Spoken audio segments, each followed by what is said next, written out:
Ladies and gentlemen, recorded in Fredericton, New Brunswick, Canada, it's time for Fight Night Picks with your hosts, Craig and Matt Allen. And welcome back with Fight Night Picks, getting set for UFC 280. And thanks so much for joining us. As always, one half of your host duo, Craig Allen. You can find me on Twitter and Instagram at Craig Allen FNP. With me to my left, to your right, respective socials, Matt Allen FNP. And for Matt Allen FNP, a 9-2 showing for Grasso versus Araujo. Matt, I would have gone 10-1 if I didn't switch the pick on question mark kicks of friggin' Piera Rodriguez to Sam Hughes. But regardless, question mark kicks went off without a hitch. So many people joined in live 2 hours before the prelims. But as you know, for this pay-per-view card, you got the previews and predictions here right now. You've joined in for that. You check that box. You stick around. You toss a like. You do all the fan engagement. You've done your part. But Saturday, almost said Friday. Saturday, 2 hours before the prelims, question mark kicks, the sidekick during the main card. It is a big time showing. And if you halfway enjoyed last week's card that was Araujo Grasso, on Fight Matrix, they had that as a 2 out of 5 card.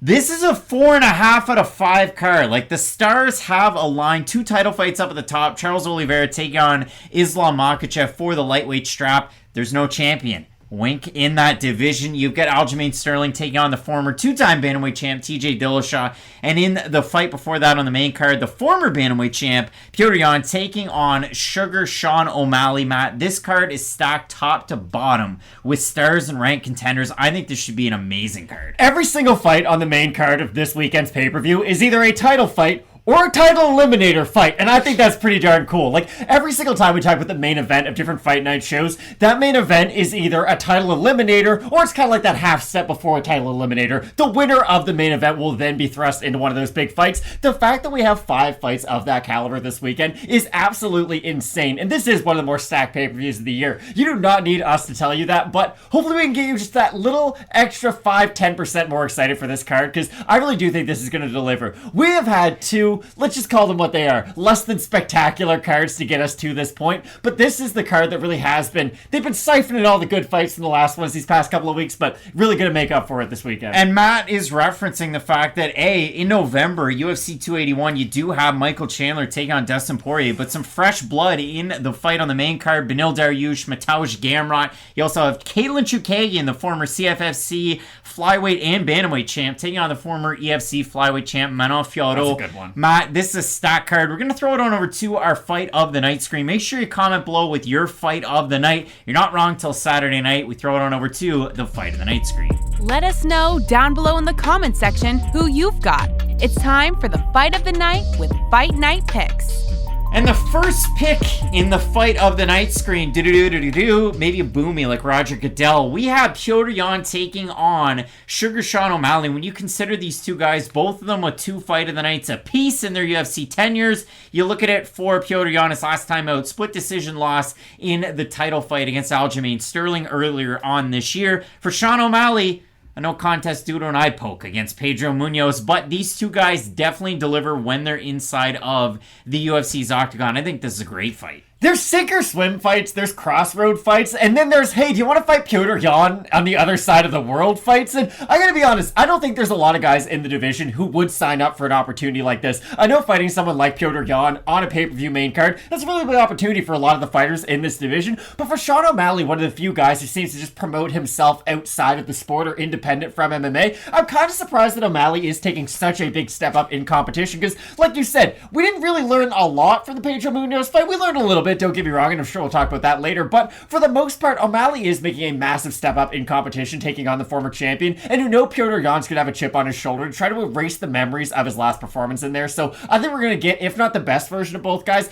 as close to the best version of both guys as possible. I think this fight's gonna be incredible. If you look us up at Fight Night Picks on Instagram, we might have like 3,000 followers. It's not a lot. Petrosyan has 1.5 million Instagram followers. Sugar Sean O'Malley, add another million to that. 2.5 million Instagram followers. And Matt, listen, get the club up. Let's get the club up. Matt, the Instagram fans aren't going to be a fan of this fight, but holy smokes.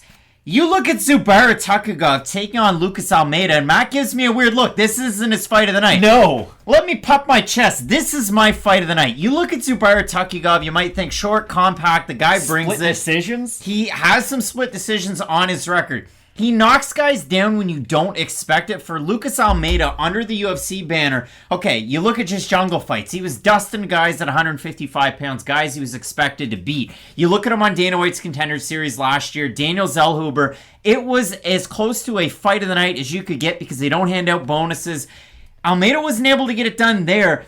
But then he comes into the UFC, gets dropped by Mike Trizano in the first round of their fight, drops Trizano in the second round, drops him in the third round. It was a fight of the night. Performance, $50K in his bank account. That was his first, well, I guess it was his second fight outside of Brazil in his entire life. This will be his third.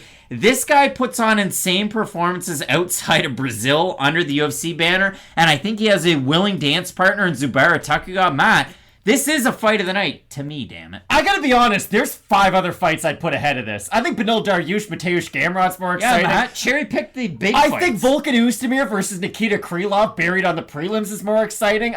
Don't get me wrong, this isn't terrible. It's just, I didn't know what these were going into it. Petrosyan versus Sean O'Malley, I can just go along. This one, I think it'll be a good fight, don't get me wrong, but I definitely think there's more obvious picks, let's say, for the fight of the night screen. Folks, get off the board and let us know what your picks are for fight of the night. Maybe I set this one up in a certain way. I want to hear from you down below in the comment section. Let us know who you have in a possible fight of the night. We'll definitely try to respond to your comments and make sure you get down and dirty in the comment section.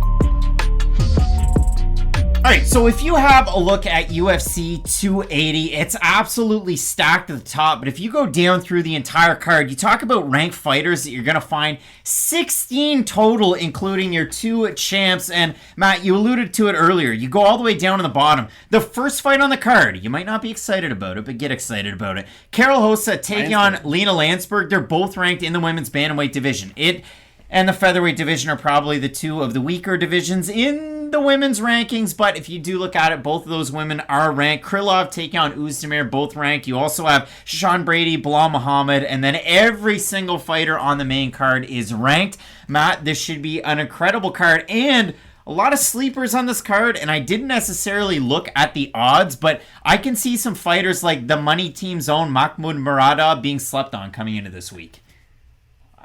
Well, yeah, he had a tough go his last time out there, but that is going to be a really interesting fight at 185 pounds between him and Borralho, and we just sort of glossed over it, but I do feel like this is a fight that could be a fight night worthy main event. Sean Brady versus Bilal Muhammad is a genuinely important fight. People sort of forget that Bilal Muhammad just beat the brakes off Vicente Luque, and let's be honest, that fight wasn't all that competitive. Like, his wrestling really did win out, but Muhammad's now training with Khabib and that sort of whole gym. They've been together. Khabib's going to be in his corner for this fight, and against a guy like Sean Brady, who, like, when the fight gets to the mat, he's as good as anybody in this division, and maybe even the UFC with his ground and pound and with his submissions. I just think that's one of those fights where stylistically you might look at 2 primary grapplers, be a little bit down on the fight, but I think those guys are going to have a phenomenal scramble fest type fight. It should be an amazing fight, an amazing night of fights. Thanks so much for the support last week with your likes, with your comments. Keep it up this week, Matt. We have 14 total fights to break down, and if anything changes throughout the week, we'll have you covered here at Fight Night Picks. Matt, as we always say, let's get into it. Women's bantamweight. It's a division that rarely ever puts on fights, some of them good, and in this matchup coming up this weekend, we have Karol Rosa, a ranked fighter, looking to fight another ranked fighter for 2 fights in a row that's over 40 years old, and Lina Lansberg. And for Karol Rosa, Matt, we've been high on Karol Rosa for a very long time, and that hype is just gone. It's dissipated. It was like when steam engines went to electric trains. It's bye-bye for the most part. Became obsolete. You look at Karol Rosa in her last fight. She was taking on Sarah McMahon, and of course, the conversation is around the former Olympic silver medalist in freestyle wrestling, McMahon, and what can she do? She had spent some time away. Is she going to be able to look like her former self? Because for Sarah McMahon, she did, after all, fight for a title. Didn't go well against Ronda Rousey. The Athens Olympics were a while ago, guys. Like, I remember the Beijing Olympics growing up. I was 10 years old when they happened. I have no recollection of the Athens Olympics whatsoever, and I was born in 1998. Yeah, nor should you. You would have been 6. But That's when my you whole do point, though. consider this fight between Rosa and Lansberg, for Rosa, her last time out, it was uninspiring, was the performance. She got taken down over and over again. When she had her opportunities on the feet, it wasn't terrible. But for her in that fight against Sarah McMahon, I mean, it was bad. 4 of 6 takedowns for McMahon in that one. 10 minutes and 27 seconds of control time. And I got to say this. For Karol Rosa, if you look at her time inside of the UFC's octagon, she takes on Lara Procopio. She defends all of the takedowns. She takes on Vanessa Melo, defends the takedowns. So it was 5 from Procopio, now Fritzen, if you look for her out there on the internet. It was 2 for Melo. It was 1 of 3 was what Edwards was able to muster in that fight, and she was only able to get 2 seconds of control time, so Rosa popped back up. And then in the fight against Rowdy Betchkohea in the retirement see-you-later fight, Karol Rosa defended 2 takedowns. I say all of this to say the takedown defense for Rosa in the UFC has been very good.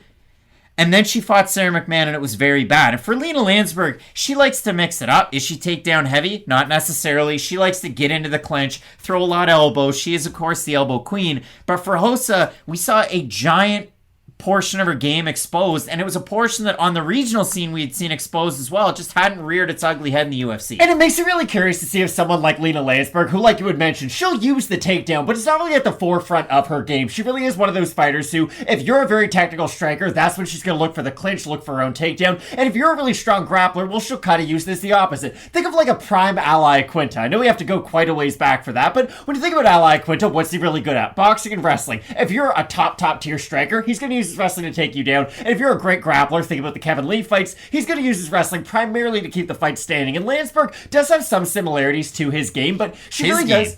Well, to Ally Quinta's game, to his game. But for Lina, she does get a lot of her own offense done in the clinch. And I would say she has a lot less skills in the open cage with her own striking. And that's going to be a really interesting range story for both these women, because I do think Lina Lansberg can strike with Karol Rosa for a little bit in this fight. Don't get me wrong. It's not like Lina Lansberg is a complete zero on the feet and she can't get her own work done. I do think Lansberg is going to have to at least attempt a lot of takedowns in this fight, though, just to make Karol Rosa think. Because after her last performance, you know Rosa's probably assuming, okay, I just got taken down a lot. If my opponent did watch that fight, and you would hope that they did, or at least their coach did, they're probably going to go in with a very similar game plan. And if Rosa can defend some of those takedowns, I still think she is more technical on the feet than Lina Lansberg. Which is a little bit of a hot take, just a little bit, based on the fact that for Lina Lansberg, she is a former, IAMF Muay Thai champion, 2008 and 2012 IFMA. And you're right. And she had fought both the Shevchenkos in just pure Muay Thai. But the thing about Lansberg is, a lot of the strikes that she does like, or the exchanges that she likes, she's also getting hit in some of those, and it's some of those give one to also receive one, give one to take one type of exchanges, whereas Rosa, I feel like she's a little bit cleaner with her technique on the outside. I think she can hit a few shots, get out of the range and then reset. The only problem is, if Lina Lansberg has the type of game plan where she's kind of like zombieing forward, and we have seen this just in like the past. The last fight. Exactly. It can look really good, but the thing about Lansberg too is, and I doubt it's going to change now that she's 40 years old, the output would be a lot nicer if it was about 15 to 20% higher. The strikes look good when they're on the feet,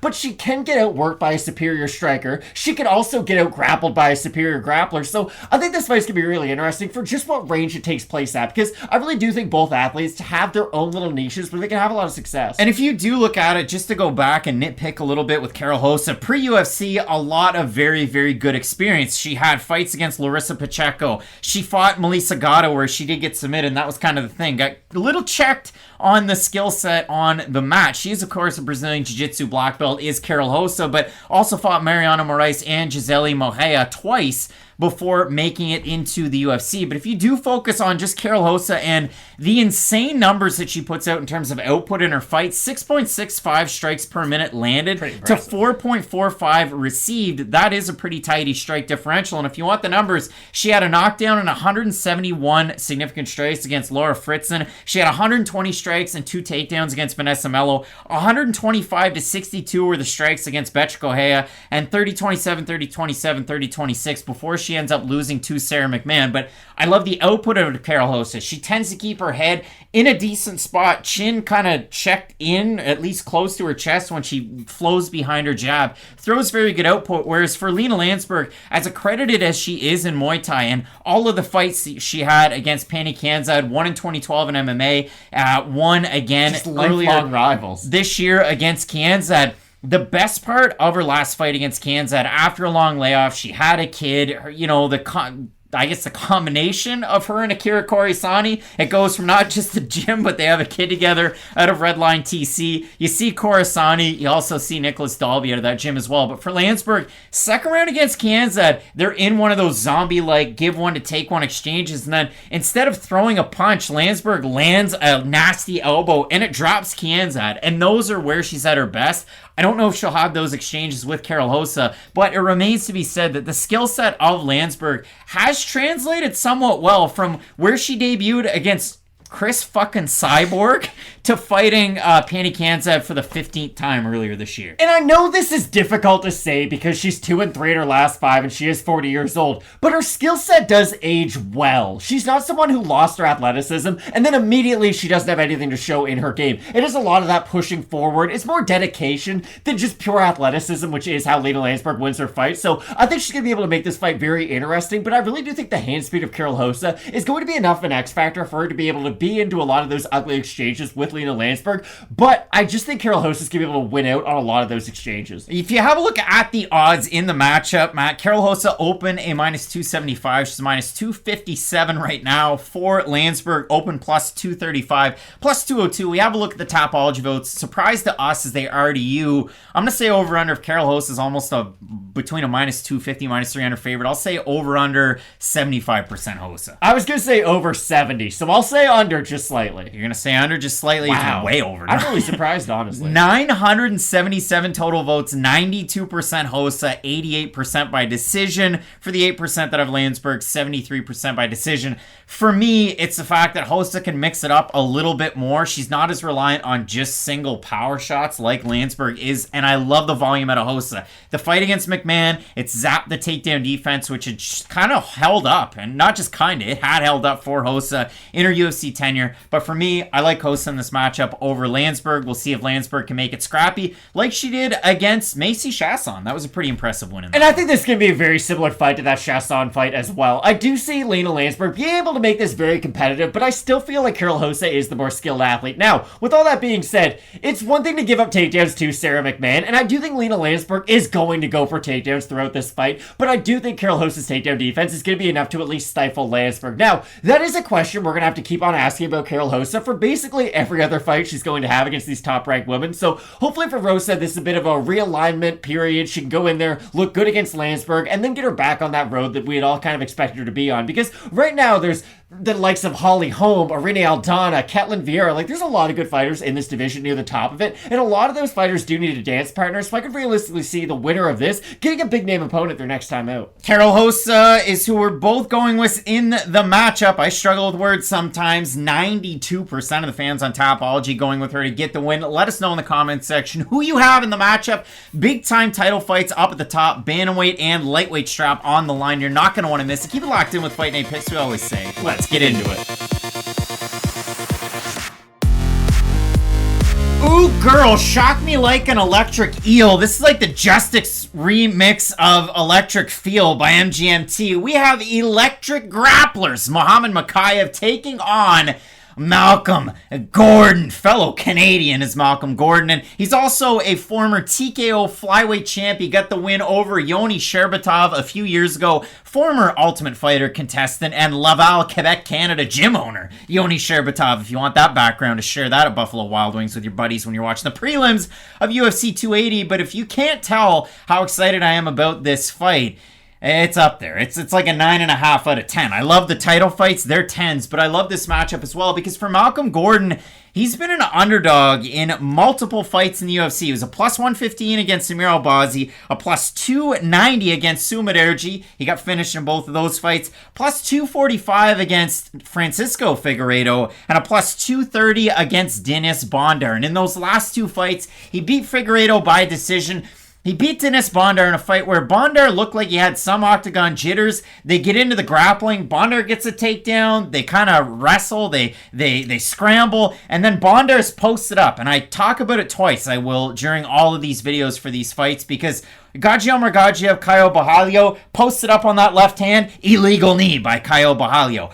Denis Bondar posts up with his left hand. Malcolm Gordon puts a little bit of weight on, and Denis's elbow crumples like bad paper mache. It reminded me of that. I don't know why Sportsnet, we were growing up, decided to show this replay like 50 times, but I just remember Andrew Bogut going up for a layup, his arm getting stuck on the backboard, and then him falling like Peter Griffin on a swing set. And for some reason, they showed that highlight every 4 minutes growing up. But for Malcolm Gordon, he probably watches that with his bowl of cereal every morning because this guy had a great win. He picks up that finish, and it is off to the races. Now, for Gordon, he gets Mokaev, a guy who you talk about off to the races. He gets a quick win over Cody Durden in his UFC debut. His next time out, he gets Charles Johnson, and you might think, hey, Mokaev had so much success in the wrestling against Charles Johnson that Johnson was just a fish out of water. Reel that fish in a little bit because Charles Johnson, I talked about it, he was like a steeplechase champion. He was a wrestling champion. He won a Tiger Muay Thai scholarship. Charles Johnson was a former LFA champ at flyweight as well. Johnson's a good fighter. You're going to see him compete in the UFC. But it really is a nice feather in the cap of Mokaev to have a win that caliber. I know he didn't get the finish. I know just like GSP before he fought Matt Hughes, like I was not impressed with my performance or his performance, but I thought that Mokaev looked really good in that matchup, and it showed me even more that the guy has a nice, not just skill set, but a gas tank to go along with the skill set, that it isn't just, live or die by the sword in the first round for Mokaev. And his striking has impressed me at the UFC level throughout his tenure, because I really assumed in watching the tape leading up to his debut, it was a lot of explosiveness, but was there really that technique behind it when he wasn't landing those big shots? But I'll be honest, I really do feel like Mokaev has taken that step up since he has gotten to the big show. Now, I know that's an easy thing to say, and of course Malcolm Gordon, he's a well-rounded mixed martial artist. He's going to test that one area of your game that you don't have confidence in, and hopefully he can at least make this fight go long enough to where we learn a lot more about Muhammad Mokaev. Because Mokaev at this point, I know people who barely watch MMA who have asked me about him, and I gotta be honest, I don't know a lot of people who are just kind of casual MMA fans. They're either 2 feet in or 2 feet out. But I have had people ask me about this Muhammad Mokaev guy because he fought on that UFC London card. And I gotta be honest, that UFC London card for Fredericton, New Brunswick people, I have no idea why they watch these cards. But I got stopped at a grocery store 2 weeks ago asking about Paddy Pimblett, okay? People in our side of the country love those London cards. So I would really try to promote a lot more of your prospects on them. But this is what I keep on falling back to because we've talked a lot about Malcolm Gordon on this channel. And honestly, we've talked a decent amount about Muhammad Mokaev. What's the one area of Gordon's game where he can actually challenge Mokaev in and make the fight very close? Because I do think his pure wrestling can make it a little bit interesting in some of the exchanges. I just don't know how sustainable that's going to be. I can see him having some success and then ending up on the bottom. And I just don't know what the one area of his game is where he can have a lot of success. I have one. There's one area that Malcolm Gordon's better at Muhammad Mokaev at, and it's his boxing. When Malcolm Gordon decides that he wants to go out there and not go balls to the wall, which is when he has the most success, and also it's when he loses fights. Malcolm Gordon's got this kill switch that he just lets off at the first part of most of his fights, and he usually ends up losing. But if you reel it back in, you look at Malcolm Gordon when he's having success in the Canadian regional scene, when he's fighting Francisco Figueiredo, when he's fighting against Denis Bondar before they get into the grappling exchanges. Gordon, when he's purely boxing, he's got really long arms for this division. You can see it from the graphic. He's got a 1-inch reach advantage over Mokaev. I think that's going to cancel itself out because Mokaev is a big-time kicker and he has a lot of success from distance. So when I'm just saying that I think that Malcolm Gordon has a boxing advantage, it's probably not going to play out that way, but just hear me out because he throws really good 1-2s. He throws from a very, very long, range. And if you look at it, he can double and triple up on his jab, and he has a lot of success with his boxing. So Gordon, very good with his boxing, very good with his wrestling against 95% of UFC flyweights, which there are 18 unranked flyweights right now signed to the division. So it's not like it's just women's featherweight and there's nobody competing. There are actually a lot of flyweights right now, contrary to 2018. But for Mokaev, he's putting on a 31-fight undefeated streak. He was 23-0 as an amateur, multiple-time IMMAF world champ against very good competition.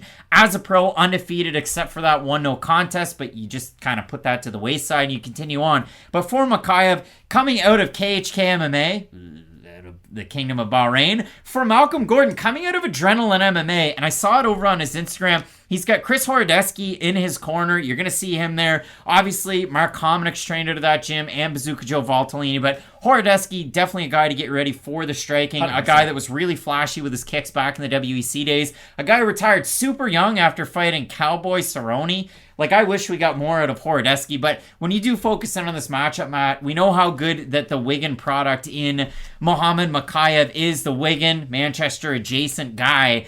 This is one of those matchups where it feels like all of the strengths are turned up a little bit more for the younger fighter. It really does, because I do think Malcolm Gordon can at least make it competitive in a lot of areas in this fight. I don't think, the fight gets to the mat, he just gets washed because he doesn't have the grappling defense. Like, I do respect his grappling enough so that in some of these exchanges, I think he can be competitive. But it's like if you play enough 2K. There's a stat in 2K at the end, if you go all the way to the end, not your 3-point shot, not your driving dunk. It's called intangibles.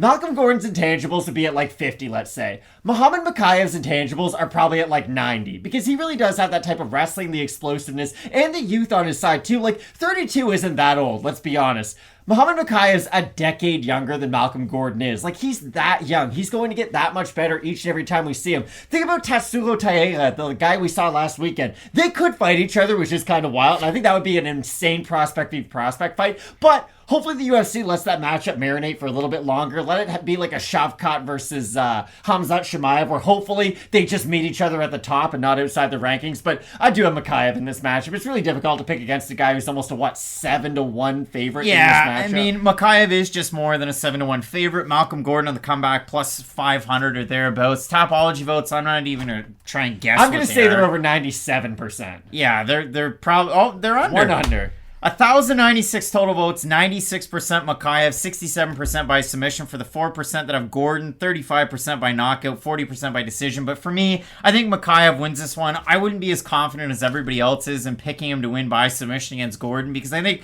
Gordon has decent enough submission defense. His takedown defense is all right. His offensive wrestling is very good. His boxing is good. But I think Mokaev, with the kicks, with the advances in his boxing, and I really think the way that Mokaev cuts angles versus Gordon very much is push forward, hunt for the neck, try and get the takedown. Mokaev is going to try and cut angles and attack you from odd spots. I think Mokaev's got the edge there, and I do like the cardio that I've seen in his recent fight. That's the thing. It feels like every time you have one of these like top tier prospects, the two questions is, can they eat a punch? Because we never see them take a good shot. They're so good. And how does their cardio hold up? For Mokaev, I don't know how he's going to eat a power shot against a guy like Petrosyan or against a guy like Davison Figueiredo if he does make it to the top of the flyweight division. But at least we have one of those two questions answered. I think that's a great point. We know how good his cardio is going to last with his explosive and very physically demanding style. So I do like Mokaev in this matchup, but hopefully Gordon can just last long enough to make us think more about Mokaev. Watch the fight that Abdul Hussein had against Mohamed Mokaev. I'm going to talk about it in every single Mokaev fight, but there's a blueprint right there, and people go, oh, the guy's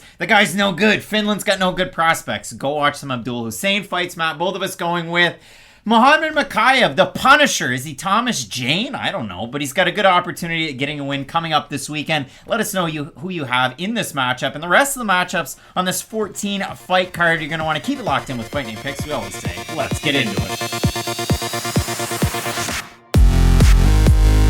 The return of the Mac, the return of the Mark Coleman protege, AJ Dobson, looking to make a second time out with the UFC and taking on Superman Armen Petrosyan. And Matt, when we look at this matchup coming up this weekend, AJ Dobson is really known for his boxing, really slick combinations. You saw that in the first round of that UFC debut, his last time out, and he was taking on a guy who you could have bought at like a penny stock stage about a year ago, and now he's worth about $20 a share, and in a year it could be $100. I'm talking about Mamba Jacob Malkoun. Wow, what a win over Nick Maximov last weekend. But for Dobson, he looked great in the first round. He could defend some of the long-range takedowns. He was really able to win out with a lot of his striking. And then in the second round and the third round, it was like Dobson was walking around in quicksand. He just couldn't figure it out. He didn't watch enough cartoons in the 90s, and Dobson really did struggle in that respect, and he lost that O on his record. So what did you make, Matt, of Dobson's last performance, and I guess some of the performances that he had leading up into the UFC?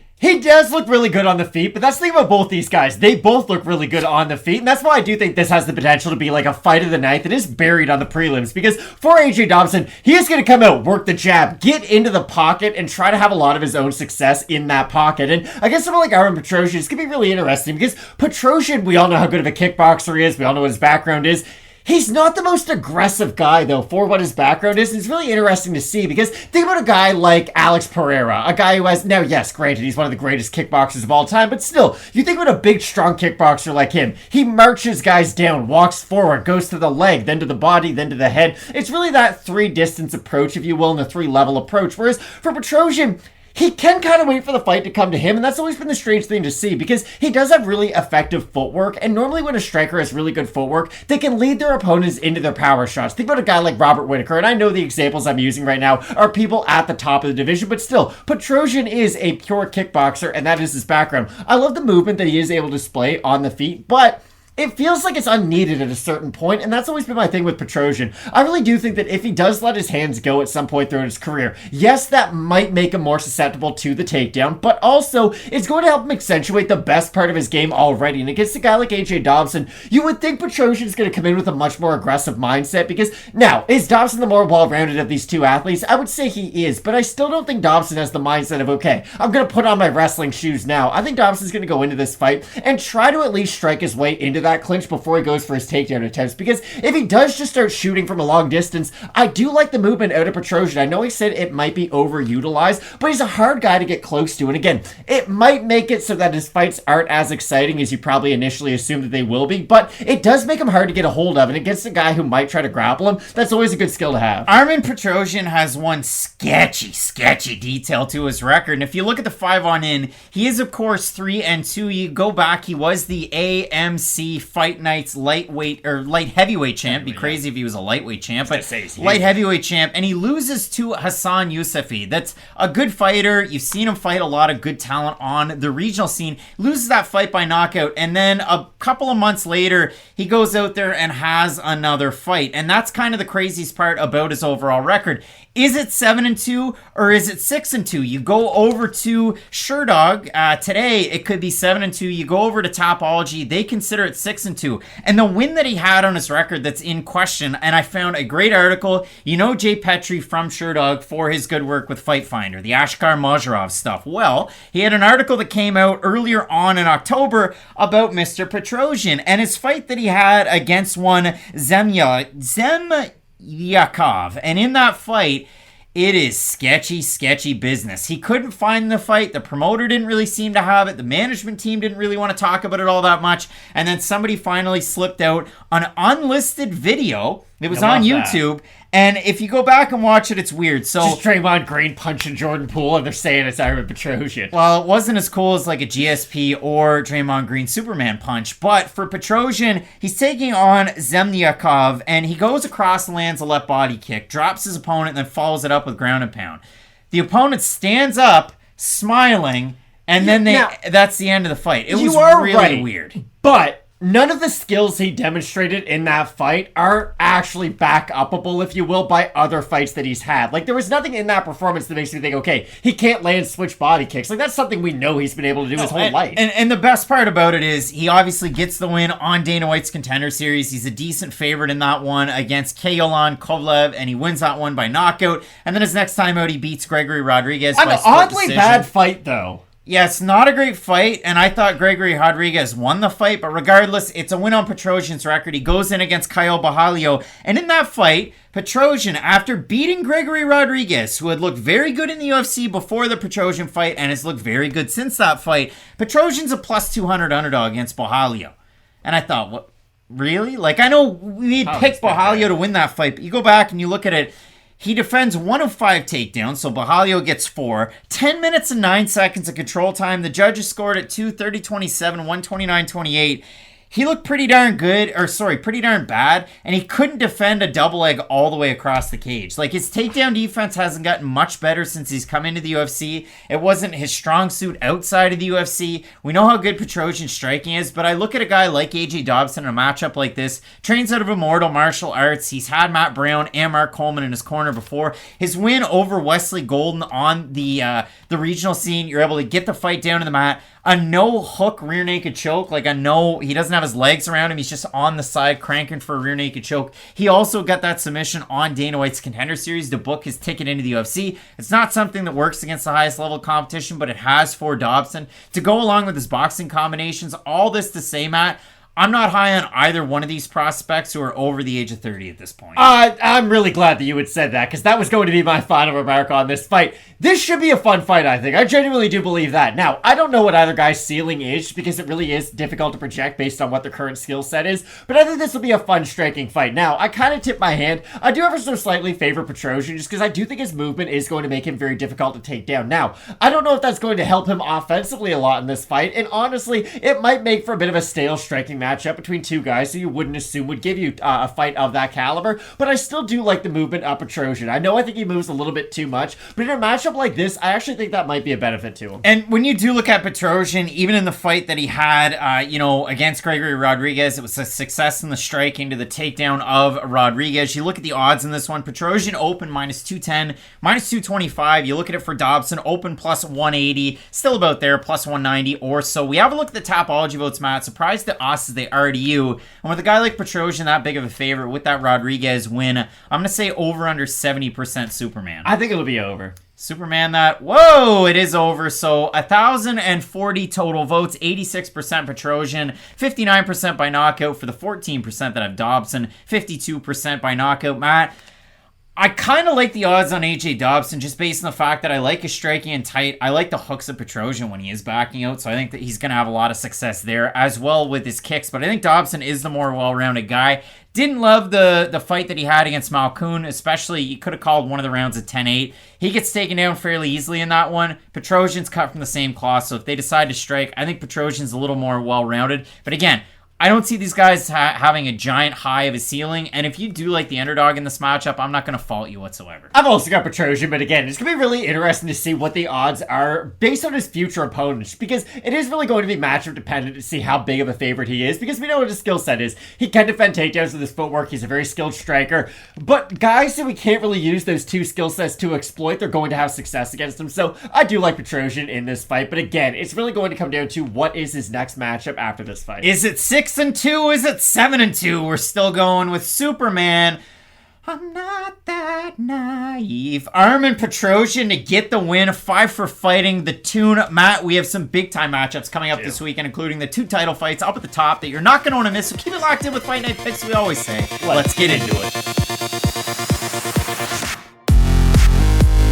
Gadzhi Omargadzhiev picked up his first loss since his amateur days in his UFC debut, and he's looking to move down to welterweight for the first time since his amateur days in 2014 in taking on one Abubakar Nurmagomedov. And Matt, if we put our full names into a Scrabble score, I'll go first, Craig Allen. I get 13 points. We'll say that you're Matthew Allen for this one. Oh, I feel like I get a lot more. 20 points. For Abubakar Nurmagomedov, he gets 37 points. For Gadzhi Omargadzhiev, 50 Scrabble points. Matt, what do you make of that? I would not want to play against either one of these gentlemen if they use their own names. But Matt, when we do look at the matchup coming up this weekend and we focus more on Omargadzhiev, who's training out of MMA Factory, bet you didn't know that one, with Fernand Lopez, who's going to be all the talk of the town coming up this weekend.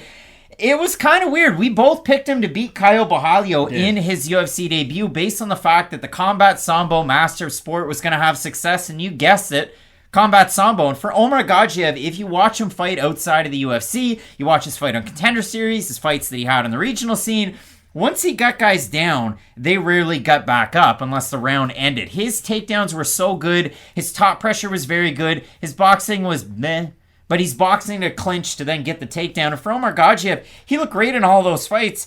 Against Borralho, He couldn't get back up off the mat At all. So weird. And I was really surprised to see that. Now, we do see a lot of grapplers at the UFC level be really good offensively, for instance, with the wrestling, but defensively, they will still struggle against the other high-level wrestlers. Normally, though, once the fight hits the mat, other than like Sarah McMahon, who just really struggles off her back, but is also really good in the top position, most people who are really good in the top position can also have success grappling off their back. Now, to be fair, Borralho is a really good grappler, a really good fighter in his own right. And he's on this card. Exactly, and we're going to talk a lot more about him in the future, but I definitely thought Omargadzhiev was going to have more success in those areas where kind of the Venn diagram would have them both, if you will. And I really think this fight against Abubakar Nurmagomedov is going to be an interesting one for Omargadzhiev, because if he can get him down and actually control Nurmagomedov, that's going to be a real nice surprise for everybody involved, because I know how surprised we both were with Abubakar after his last performance against Jared Gooden. He went out there and looked like a brand new man. He had nice striking. He had distance management. He was moving well on his feet. Now, when you think about Abubakar Nurmagomedov, there seems to be two different types of Nurmagomedovs, if you will, in the UFC. You have the karate-based ones who have really good striking, and you have the Khabibs who just go out there, take you down, and beat you up with ground and pound. Abubakar at one point was more cut from the Khabib cloth. He was much more grappling oriented, but he has made those advancements with his striking, and I think that's going to be really interesting to see if he can continue to build on the success he had his last time out there against a guy like Omargadzhiev. Because if you focus on it for Abubakar Nurmagomedov, international master of sport in combat sambo, and the craziest part when I did the deep dive for this fight, and I'm watching the tape, and I'm looking at the odds for all these fights, I'm going to give you real numbers for Abubakar Nurmagomedov with World Series, with PFL, and then in the UFC as far as what was he like when he was matched up and given odds. So World Series debut against Moreno, minus 800. Matthew Francu, minus 450. He's taken on Hawad, minus 385. Pavel Kusha, that he lost to, but he fought against him while in combat sambo they went against each other. Minus 1420 was Nurmagomedov, and he lost that fight against Weston, minus 740 against David Zavada in his UFC debut, minus 315, gets the takedown, gets submitted by triangle, and then against Gooden, minus 220. So Nurmagomedov is typically a giant favorite in the majority of his fights, and if you go back, regional scene, World Series, PFL, UFC, Nurmagomedov is a takedown machine. Even in his fight against Magomed Mustafaev, he's working the takedown in the Sochi Cup. He gets the takedown 2 or 3 times. He gets it twice. He goes for the third one. Spinning back fist, cuts him. The referee sees it. End of the fight. TKO loss due to the cut. But for Nurmagomedov, great takedowns, great top pressure, great control. And then all of a sudden, his last fight against Jared Gooden, it was okay. Gooden's a good striker. Nurmagomedov is good at the takedowns. Nurmagomedov's going to take down Gooden. Gooden walked around the cage with his hands down by his waist, and Nurmagomedov doubled up, tripled up on the jab, switched stances, and threw powerful hooks from both hands. He would throw knees up through and uppercuts. Nurmagomedov looked like a leveled up guy, and not like, okay, this is a 23-year-old that's found a new wrinkle to his game. This guy's over 30. I love what I saw out of Nurmagomedov his last time out. I hated what I saw out of Omargadzhiev, but we have to remind ourselves as MMA media, MMA talkers, and MMA fans, you can't just go with just the last performance. And Nurmagomedov was fighting a guy who was very worried about the takedown, and that's why his hands were down by his side. I don't think Omargadzhiev is going to be as concerned about the takedown attempts from Nurmagomedov, and that should allow him to be at least a little bit more comfortable on the feet. Now, Gadzhi Omargadzhiev is not a great striker by any means, but if he doesn't feel uncomfortable by the takedown attempts of Abubakar Nurmagomedov, I don't think there's levels in between their striking games, unless Abubakar's still been able to make gains over the last time he was in there, but that's the problem I keep on going back to. Let's say Nurmagomedov had another performance in between his last win and this one, and he had been able to showcase more of that striking against just another opponent. Nothing against Jared Gooden, but just being able to showcase that a second time in the cage, that would give me a lot more confidence to be okay. He's going to go in there for a third time fighting that very similar manner. I still think he has those skills, don't get me wrong. I should be a lot more confident in picking him if I was able to see them demonstrate it at least one more time before this weekend. Again, it's tough to let the pendulum swing too much, and if you consider it for Nurmagomedov, he's usually a pretty big favorite. He was due to face Daniel Rodriguez, old D-Rod, last summer. He was out of that matchup. Earlier on this summer, he was supposed to take on Phil Rowe. He was also out of that matchup. And for Omargadzhiev, his last fight, maybe should have won it due to DQ because it was an illegal knee by Caio Borralho as Gadzhi was trying to post up and stand back up. I always go back. Michael Bisping poked Alan Belcher in the eye when they fought, and it was a technical decision afterwards. Should he have been disqualified? Well, maybe. It is an illegal technique, but there is precedent for this, and it's happened a lot in the UFC. It was the same night as Martin Budai and Chris Barnett where you had the illegal strike to the back of the head that ended up as a technical decision. So when we look at the odds in the matchup, Omargadzhiev came in as the underdog, still about there at a plus 150. You have Nurmagomedov minus 175, the favorite. We have a look at the Tapology votes, Matt. Surprised us there to you, but again, as I talk about pendulum swinging, I know what MMA's like. I'm going to say over under 72.5% Nurmagomedov. I think it'll be under. It's going to be under? Oh my goodness. Well, good job. 1,014 total votes, 54% Nurmagomedov, 85% by decision for the 46% that have Omargadzhiev, 70% by decision. And again, for Omargadzhiev, you go through it. The nice submission win by knee bar against Jancy Silva, the Muay Thai artist on Dana White's Contender Series, got him into the UFC. And even in the fight against Caio Borralho, when he was down, he kept trying to go for leg locks, whether he was trying to go for the submission or scramble to get back up to his feet. That was Omargadzhiev's plan. Matt, you look at this matchup.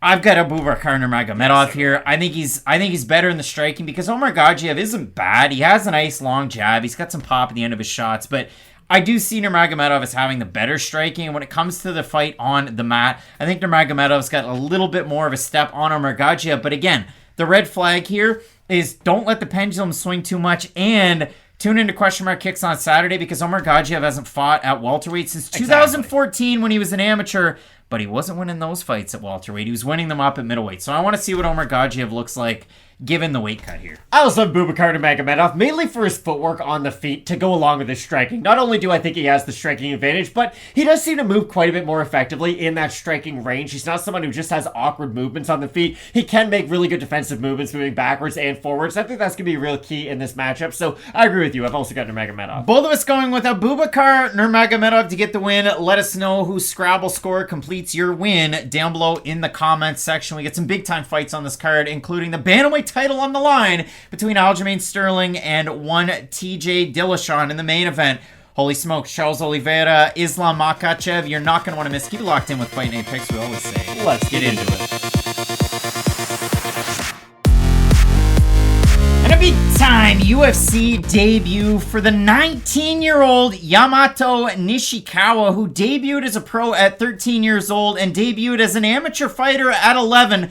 Matt, how fucked is that? It's pretty fucked up, I'm not gonna lie. I was playing baseball and basketball, being a normal kid in that time, not fighting hopefully children and not grown men in a locked cage, but when you market it like that, yeah, it just sounds like he's fighting adults from the age of 13, or 11 to 13. That's pretty fucked up, yes. Well, for Yamato Nishikawa, if you go back and you look at his record, he was fighting younger guys back then, and he has been a product out of his father's gym, Nishikawa Dojo, and his father's name is I want to make sure I get it right, Takahito, and he's been his coach the entire time. But if you do like JMMA and you have been excited about some of these prospects that you've seen last weekend, Tatsuro Taira, he's very young, he's about 22 years old. You also can't forget about Matt Yusaku Kinoshita, who was on Dana White's Contender Series this past year and picked up a giant win in a main event and got a contract. But if I do go down and I look at it for Yamato Nishikawa, the level of competition, oh my goodness gracious. I added the wins and the losses of everybody that he's fought because for Nishikawa, he is, after all, 21-3-6.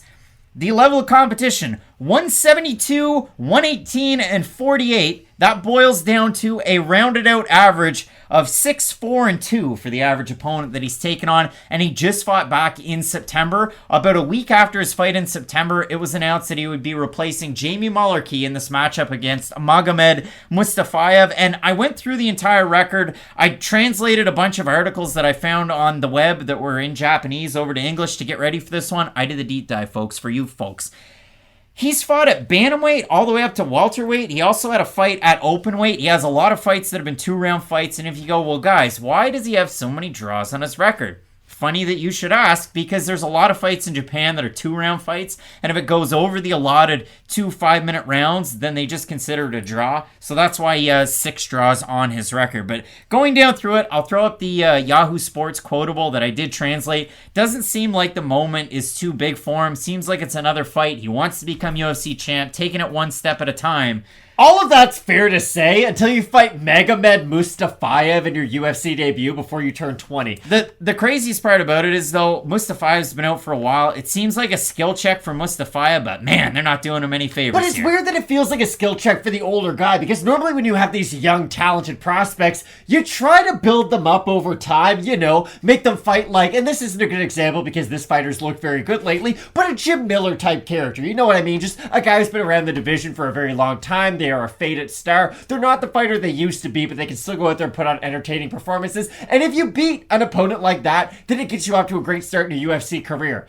This is going to sound really rude, but everyone's going to agree with me on this. Magomed Mustafaev has 5 fans. I don't think there's a lot of people who are saying, hey, babe, Magomed Mustafaev's fighting on Saturday. We can't do anything.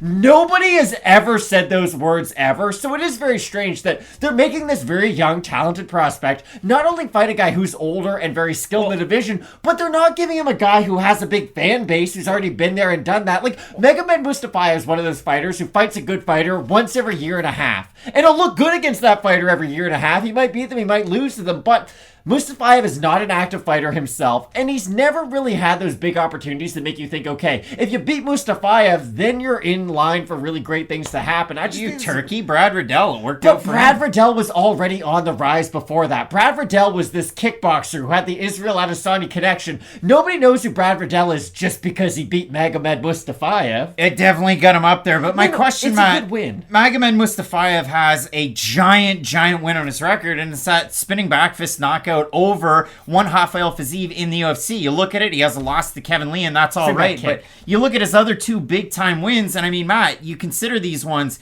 I mean, holy smokes. He beats Joe Proctor by finish. He beats Piotr Hallman by finish. He loses to Kevin Lee by submission in their matchup. He also has a win over Abubakar Nurmagomedov by finish, who's on this card. It was a cut caused by spinning back fist. It was a spinning back kick, you're right, against Fiziev.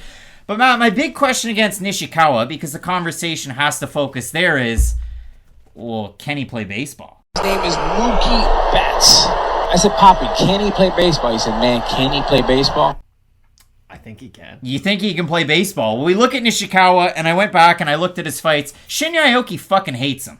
Shinya Aoki is not a fan. He hates everybody. If you've ever seen his interview, he just flips people off and yells at them. Shinya Aoki was doing commentary. He's also 40 years old. Nishikawa wins the fight. Aoki comes in, and then he's landing elbows up to him against the cage. Nishikawa's like, what are you doing here? But if you do look at it for Nishikawa, this guy is well-rounded. And, of course, when you're training under your dad, you start at 11 as an amateur, you start at 13 MMA. What's his base?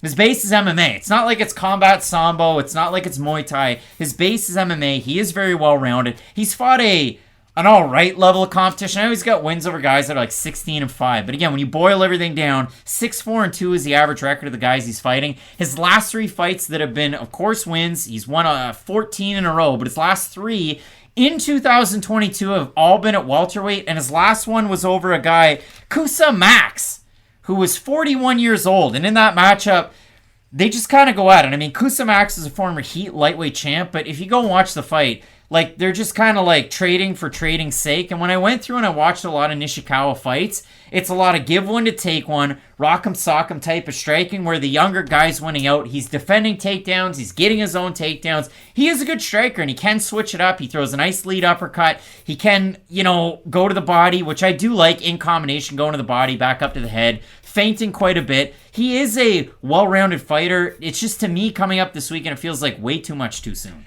I think he's Josh Brolin, who just found $40,000 in a briefcase in No Country for Old Men. I think Magomed Mustafaev is going to win this fight easily.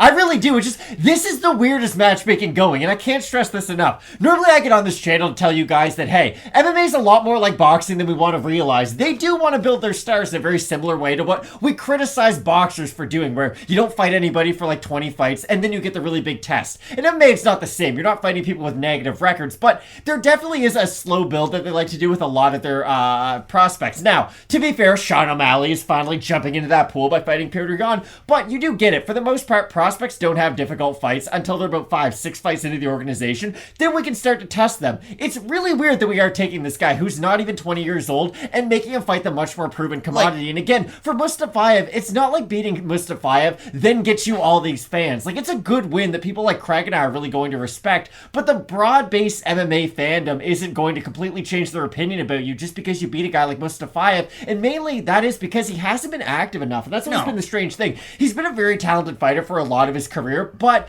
when you're not in front of our eyes, it's very easy for us to forget about you when there's other MMA fighters in your division having 3, 4, 5 fights a year. And for Mustafaev, that has always been his issue. I think he's a skilled fighter who just hasn't been in the forefront of MMA fans' eyes. And that's why I do think he's getting this weird opportunity. Like, I don't know why the UFC wants Mustafaev to win this fight, but it feels like they want to. Because he was supposed to fight Jamie Mullarkey originally. Mullarkey falls out. But if you do look at it from Mustafaev, even in the fight against Brad Riddell, he gets dropped by a looping right hook, and then Riddell ends up holding him. And then Mustafaev gets, 8 takedowns in that fight? He got lit up on the feet, though. That's the other part of it. Mustafaev's very good at standing. He's got a pancration freestyle wrestling base. But if you look at Mustafaev, as good as he is of a striker, he's very, very adept at his offensive wrestling. And you look at the matchups that Mustafaev was supposed to have after the Riddell loss, which he could have arguably won in round 2 and round 3. He's booked with Renato Moicano a couple of times. Moicano falls out. You've got Mustafaev falling out. He's supposed to fight Damir Ismagulov back in 2021. He makes it to the scale. He weighs in successfully. Damir for 155 weighed 163.5, so the fight fell out, and then Mustafaev just goes away again. But so to be fair, though, a lot of those fights against those guys were kind of before they became a big deal in the division. Are you fucking kidding me? No, like Gamrot before that fight hadn't really had a lot of his marquee wins. I know he had the KSW success, but just in front of the UFC fans he hadn't. For Hanato, I think that was him coming off of the RDA loss. It's just a lot of those fighters hadn't become the big deal that they are today. That's why he went from fighting those guys to supposed to fighting Jamie Mullarkey this year.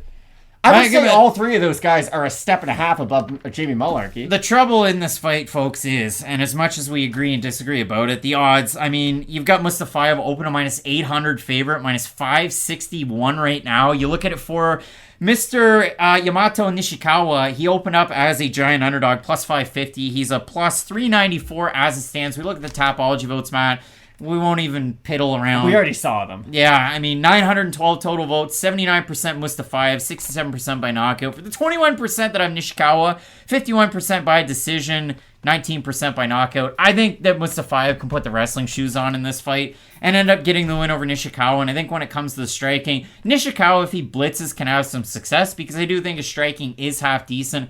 I just think it's too much too soon in a debut on short notice. In the UFC, they wear 4-ounce gloves, so anything's possible. We have seen Mustafaev get hurt and rocked in the past, but that was against very high-level strikers, and I just think this is a step too far too soon for Nishikawa. Like, I think he could have a very promising UFC career. The problem is, they're throwing him into the deepest part of the pool possible right away. It's not like, oh, we'll give you a life jacket, we'll see how you do. Like, this is a really difficult matchup for him, so hopefully Nishikawa can show us enough to make us really excited for future opponents, but I think this is a really tough debut. We'll see how much Mustafaev's fallen off since the 2020 loss that he had to Brad Riddell, but both of us going with the sniper to get the win coming up this week. We have a big-time slate of fights in the main event, a title fight in this division. Holy smokes, you have a big-time card coming up that you're not going to want to miss. Keep it locked in with Fight Night Picks, we always say. Let's get into it. Featherweights battle it out in the Abu Dhabi heat as we have Artem Lobov's former foe, warrior Zubaira Tukhugov, taking on Brazil's former Jungle Fights lightweight champ Lucas Almeida. And Matt, I'm going to get this off my chest right now before we go too far into this video. I didn't think Lucas Almeida was very good coming into the UFC, and I have a different approach right now. He had a fight of the night style fight on Dana White's Contender Series, lit up Daniel Zellhuber which looks, I guess, not great in hindsight. He looked great, though. Zellhuber didn't look great in his fight against Trey Ogden in the UFC, but Almeida looked amazing in the first round, decent in the second round, but Zellhuber took over in rounds 2 and rounds 3 to get the win. But after the fight, Dana White said that if Almeida was able to go out there, get another win on the regional scene, he would be right back into the glimpse of the big-time promotion. And for Almeida, all he had to do was go back down to Jungle Fights, retain his lightweight title with the promotion, and then he ended up fighting Mike Trizano. And again, for Almeida, not really the greatest level of competition down in the Brazilian scene, and not really the greatest guy that he fought his last time out. It was a blown-up featherweight at lightweight. But if you do look at it for Almeida in that UFC debut against Mike Trizano, I mean, hey, that's a former Ultimate Fighter winner we're talking about. And a difficult guy to look good against, too. That's the thing about Mike Trizano. I know the average MMA fan might not be as high on him as they once were, because, like you had said, he does have an Ultimate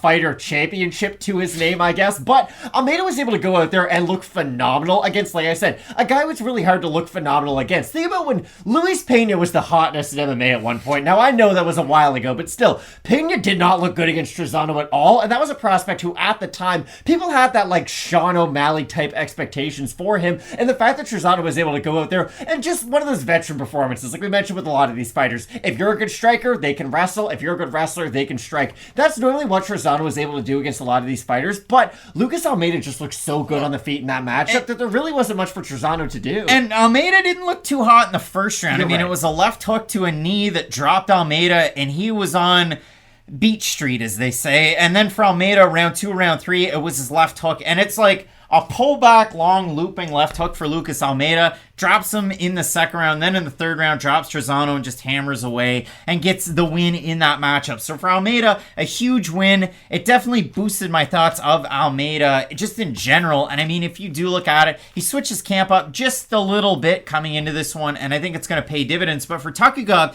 the same can be said, because he's a guy that's fought out of a few different gyms, aka being the primary matchup. But if you do look at it for him, and I'll throw up a picture that he had on his Instagram, he's hanging out with Roger Huerta. He's over at Tiger Muay Thai. And there's been a lot of fighters out at Tiger Muay Thai lately. Petrosyan in your main card pairing with Sean O'Malley that's training for his fight at that gym. But a lot of big-time fighters that have come through there even just recently. So for Tukhugov, gets to have that in his back pocket. But I think the craziest thing for Zubaira Tukhugov into this matchup is he doesn't fight very often. Like, in the UFC, he fought twice in 2014, once in 2015, once in 2016, twice in 2020, and once in 2021.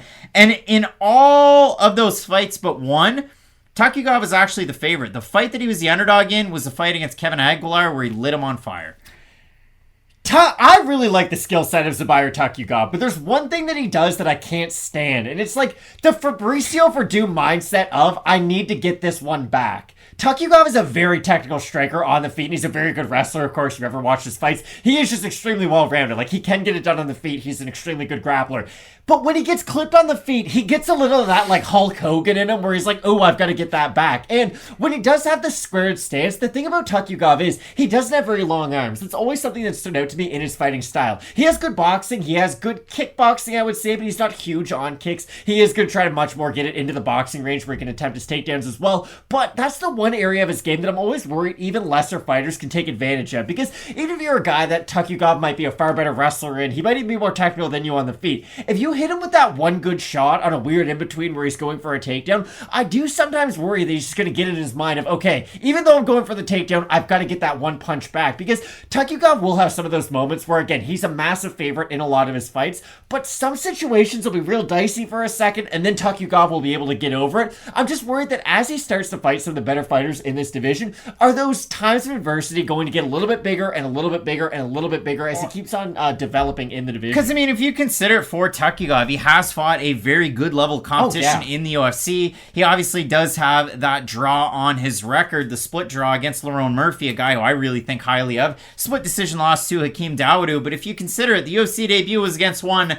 Douglas Silva d'Andrade, and he wins that fight. Beat Ricardo Ramos his last time out, which is, again, another one of those wins that it really does hold a lot of water. He was a big favorite in that one, which was a surprise to me at the start, but after watching that fight, it definitely was merited. And for Tukhugov, the background, he is a master of sport in combat sambo and hand-to-hand combat, and for Almeida, background in kickboxing, Muay Thai, and a Brazilian Jiu-Jitsu black belt. So the pairing's very good. You said, like, for Tukhugov, got to bring it all together to fight the upper echelon of competition. This might be the opportunity where Lucas Almeida just shuts the lights out, and we don't get another opportunity, because for Almeida, 14-1, all of those wins by finish, and the one loss that he has is by decision. And out of all the finishes, 9 of them are in the first round. If you don't get out of first gear, Almeida can finish you, and if Tukhugov tries to will himself out of first gear, that could really be a good opportunity for Almeida. My real question is, though, what does this do for Zubaira Tukhugov if he's able to win? Because it does feel like a lot of his fights are sort of storyline related, if you will, to try to get him near the top of the... Not to get him near the top of the division. Like when he jumped into the cage Exactly. to fight Like, there was going to be the Artem Lobov fight that didn't actually happen. There's just... With Tukhugov, it feels like he has had not the biggest promotional push in the world, but the promotion is definitely behind him. And a win against Lucas Almeida, it's a good win for your career, don't get me wrong. But like you've said, he's beaten some really good fighters in this division and fought some really good fighters in this division. So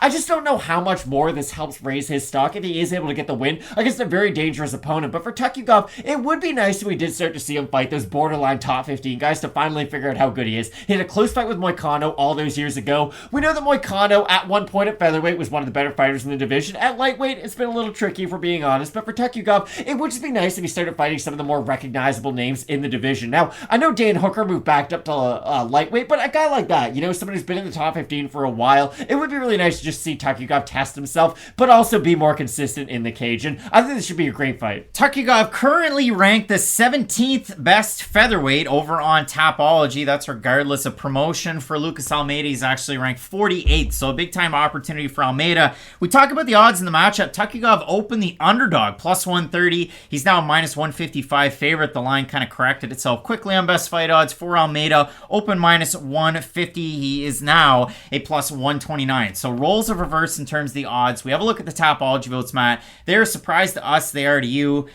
I'm going to say over under 70% Tukhugov. I think they'll be over just because he's the much more well-known fighter. And they are just slightly over 1,070 total votes, 72% Tukhugov, 84% by decision for the 28% that have Almeida, 39% by decision, something that's never happened before, and 48% by knockout. And I think if Almeida wins, it's not like we've never seen Tukhugov rattled, rocked, and hurt. Exactly. Almeida's got a damn good shot in this fight, and I'm a little hesitant in making my pick, which is Warrior, change it, Zubaira Tukhugov. I like the well-roundedness. I don't like the takedown defense of Lucas Almeida, though he is a Brazilian Jiu-Jitsu black belt. I've seen him taken down in fights like his fight against Caio on the regional scene with Jungle Fights. Not to say that he didn't win, and Almeida did obviously get the finish in that matchup, but even long telegraph takedown attempts from across the cage he has struggled with. I think Almeida could end up being, he's the harder puncher out of these two guys. He might even be the better striker at the end of the day, utilizing his length. Like you said, Tukhugov's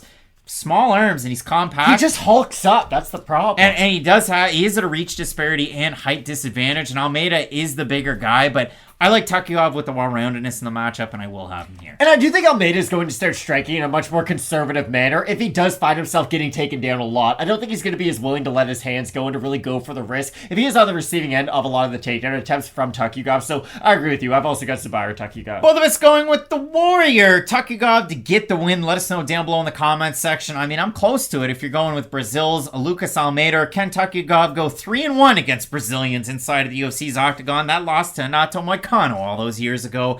Big time fights on this card, including 2 title fights up at the top that you're not going to want to miss. Keep it locked in with Fight Night Picks, we always say. Let's get into it.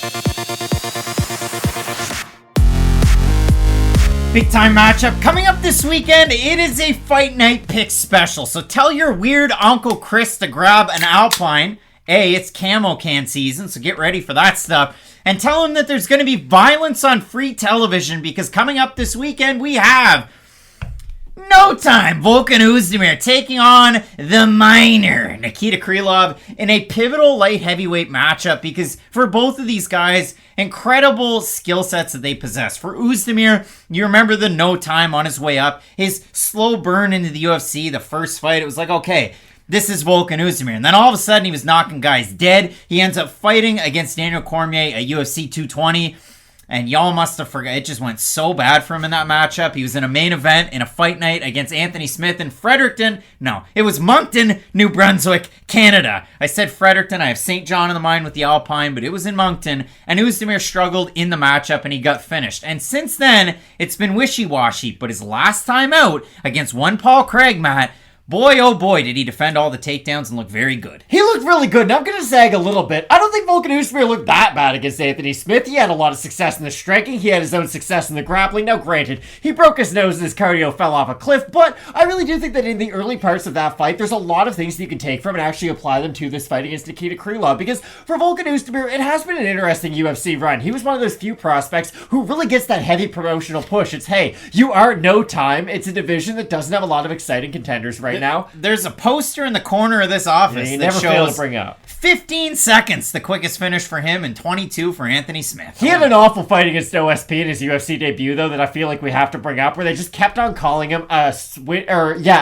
kickboxer, which I thought was weird. Not really an area known for their kickboxers, but still, he is a really high-level striker. The run that he was able to go on immediately after that fight with his knockout wins over Misha Cirkunov and Jimmy Manuwa were really important. Like, the Manuwa fight was a very hyped-up matchup. Manuwa was just coming off his KO win against Corey Anderson in his hometown. He was a very hyped-up contender, and DC had actually signed to fight Jimmy Manuwa at one point. A lot of people forget this, but Daniel Cormier himself has admitted this. It was Daniel Cormier signed 2 contracts for UFC 214. One was for John Jones, and the other one was for Jimmy Manuwa. It's just John Jones, a much bigger fight, of course. They end up putting Jimmy Manuwa against Volkan Oezdemir, and we kind of know where both guys are in their careers right now. If you've watched a lot of MMA, it's been a while since you've seen Jimmy Manuwa, and Volkan Oezdemir can still be competitive against high-level opponents, but that's the weird thing about both these guys and both of their last matchups. I really don't think there's a lot to learn about either one of them. For Volkan Oezdemir against Paul Craig, it was one of those water and oil type fights, where if the fight goes to the mat, Paul Craig's going to have a good chance to win. If the fight stays on the feet, of course, Volkan Oezdemir is going to win too.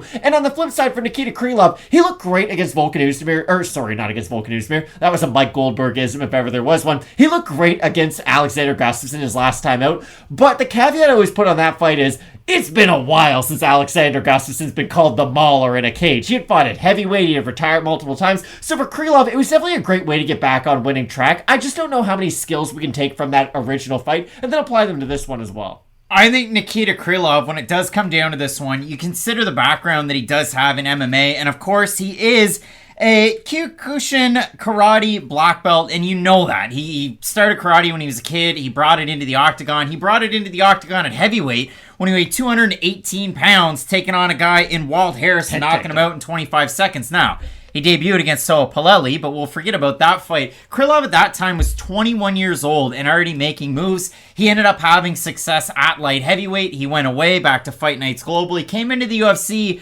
and it's been a little wishy-washy. And if you look at the last 5 for Krylov, loses split decision to Glover Teixeira, no shame in that one. Mauls Johnny Walker in their fight to kind of steal from the Gustafsson nickname. He was all over him in that one. Fights Magomed Ankalaev. Struggled with Ankalaev's takedowns on the feet. There were some 50-50s. Took on Paul Craig and was beating the brakes off him and pretty well had him knocked out until, it was just an Undertaker rest in peace. Wake up from Paul Craig, and he ends up submitting him, lapse in judgment. And then he fights Alexander Gustafsson, and he just went off in that matchup. He had the kicks, he had the knees, he had the strikes from distance to end up finishing Gustafsson. Dropped him twice in that matchup, and it was a short shot that ended up getting the finish. But for Oezdemir, I go back to the Paul Craig fight, and again, 15 of 15 was his takedown defense in the matchup against Craig. Some of them were a little lazy and labored. A lot of those are going to be like pulling guard where he just stands up. You're looking at the matchup, a lot of people, you got to kind of cleanse your palate, because I know Oezdemir was a slight favorite in the matchup against Paul Craig. 72% of 4,300 Topology voters had Craig to get the win in that pairing, and Oezdemir was able to get it done 30-27, all the shots on the feet. And I do think it does contribute a bit from that pairing into this one, the fact that he's been training at All-Stars in Sweden, getting ready for Craig, defending the takedowns, getting ready for Krylov. And yeah, if it's strike for strike's sake, Oezdemir can have a lot of success with his own boxing combinations. But when it comes down to the well-roundedness of Krylov, if Oezdemir can defend the takedowns, that just augments his striking that much more. And that's why I do favor Oezdemir in this matchup. I know that's weird to say I favor the underdog, but still, for Volkan Oezdemir, this fight more than any other, or I guess most of his fights in the UFC comes down to, can he keep it standing or not? Because on the feet, I really don't think Nikita Krylov has the type of power that he was able to demonstrate his last time out. Now, yes, he dropped Gustafsson with basically every clean shot he was able to land on him. I don't think that's going to happen to Volkan Oezdemir, though, who hasn't declared his retirement 17 times leading up to this fight. I'm sorry, I was a big Gustafsson guy at one point, but just the shadow of him that we've seen in the UFC as of late has been really disappointing. I just favor Volkan Oezdemir on the feet, and that's really where I do primarily see this fight being contested at. Now, Nikita Krylov is tricky with his grappling, and I know we disagree on this, we're just going to. I don't think Nikita Krylov's a bad grappler. He's not. He's not the best grappler, though, because he is one of these grapplers who can really struggle on the defensive when he's fighting other guys who can really go out there and be physically strong with not only their submission game, but they're also or with the wrestling game as well. Think of like Glover Teixeira. And again, when I'm using championship caliber examples, it might not be the best example to go with, but Nikita Krylov on the feet, oddly enough, was able to be awkward enough to have some success. But when that fight did hit the mat, Nikita Krylov, who is a good grappler in his own right, was really struggling with some of the physicality of Glover when he was able to get in that top position. And to be fair, again, I don't think Volkan is going to use his physicality in the same way. I don't think he's going to shoot for his own takedowns, but I think he is strong enough to at least defend a lot of those early takedowns. And on the feet, I don't discredit Nikita Krylov's striking, but I think he's a little bit too single shot oriented fighting a guy like Volkan Oezdemir, who can really get into combinations when he gets on the inside. And I know this example's from a little bit a while ago as Craig makes faces to my right, but when Volkan Oezdemir had fought Ali Latifi, he looked great in that matchup, and I've really been wanting to see that version of Oezdemir for a while, because if that's the version that we got time in and time out of the octagon, I really do think Oezdemir would kind of be back in the mindset that people thought of him when he did fight Anthony Smith in that main event. Oezdemir, I think, could be another Anthony Smith type, where it's like, okay, we've got a main event that we need filled. A 205er would be fun. Who can we throw in that main event slot? Now, I know for the last 3 years, it seems like Anthony Smith has got each and every one of those opportunities, but I really do feel like, and I should say, just for the winner of this matchup, that should be in their destiny. They should get the opportunity to go out there, showcase their skill set in a 5-round fight, and then a lot of more people would be convinced if they got like a title eliminator next time out. Nikita Krylov's last 2 fights come out hot on the feet and thrown a lot in combination, mixed in his kicks with his punches better than he has in a very, very meaningful amount of time, and he's looked very good. So that is where I disagree, but we have a look at the odds in this one. Krylov open a minus 188 favorite, minus 175 at this point. For Oezdemir, you alluded to it, open a plus 140, plus 145 or thereabouts. We have a look at the top Algi votes, Matt. Surprised us they are to you, but again, like 72% of the fans and everybody in our comment section had Paul Craig to win against Oezdemir. I expect Oezdemir to not be a fan favorite here, but I expect it to be close. So I'm going to say over under 60% Krylov. I think it'll be under. Now, maybe that's just me because I favor the underdog in this matchup, but I thought they would be under. 67% I have Krylov, 62% by knockout, and there's only 8% that I have by submission.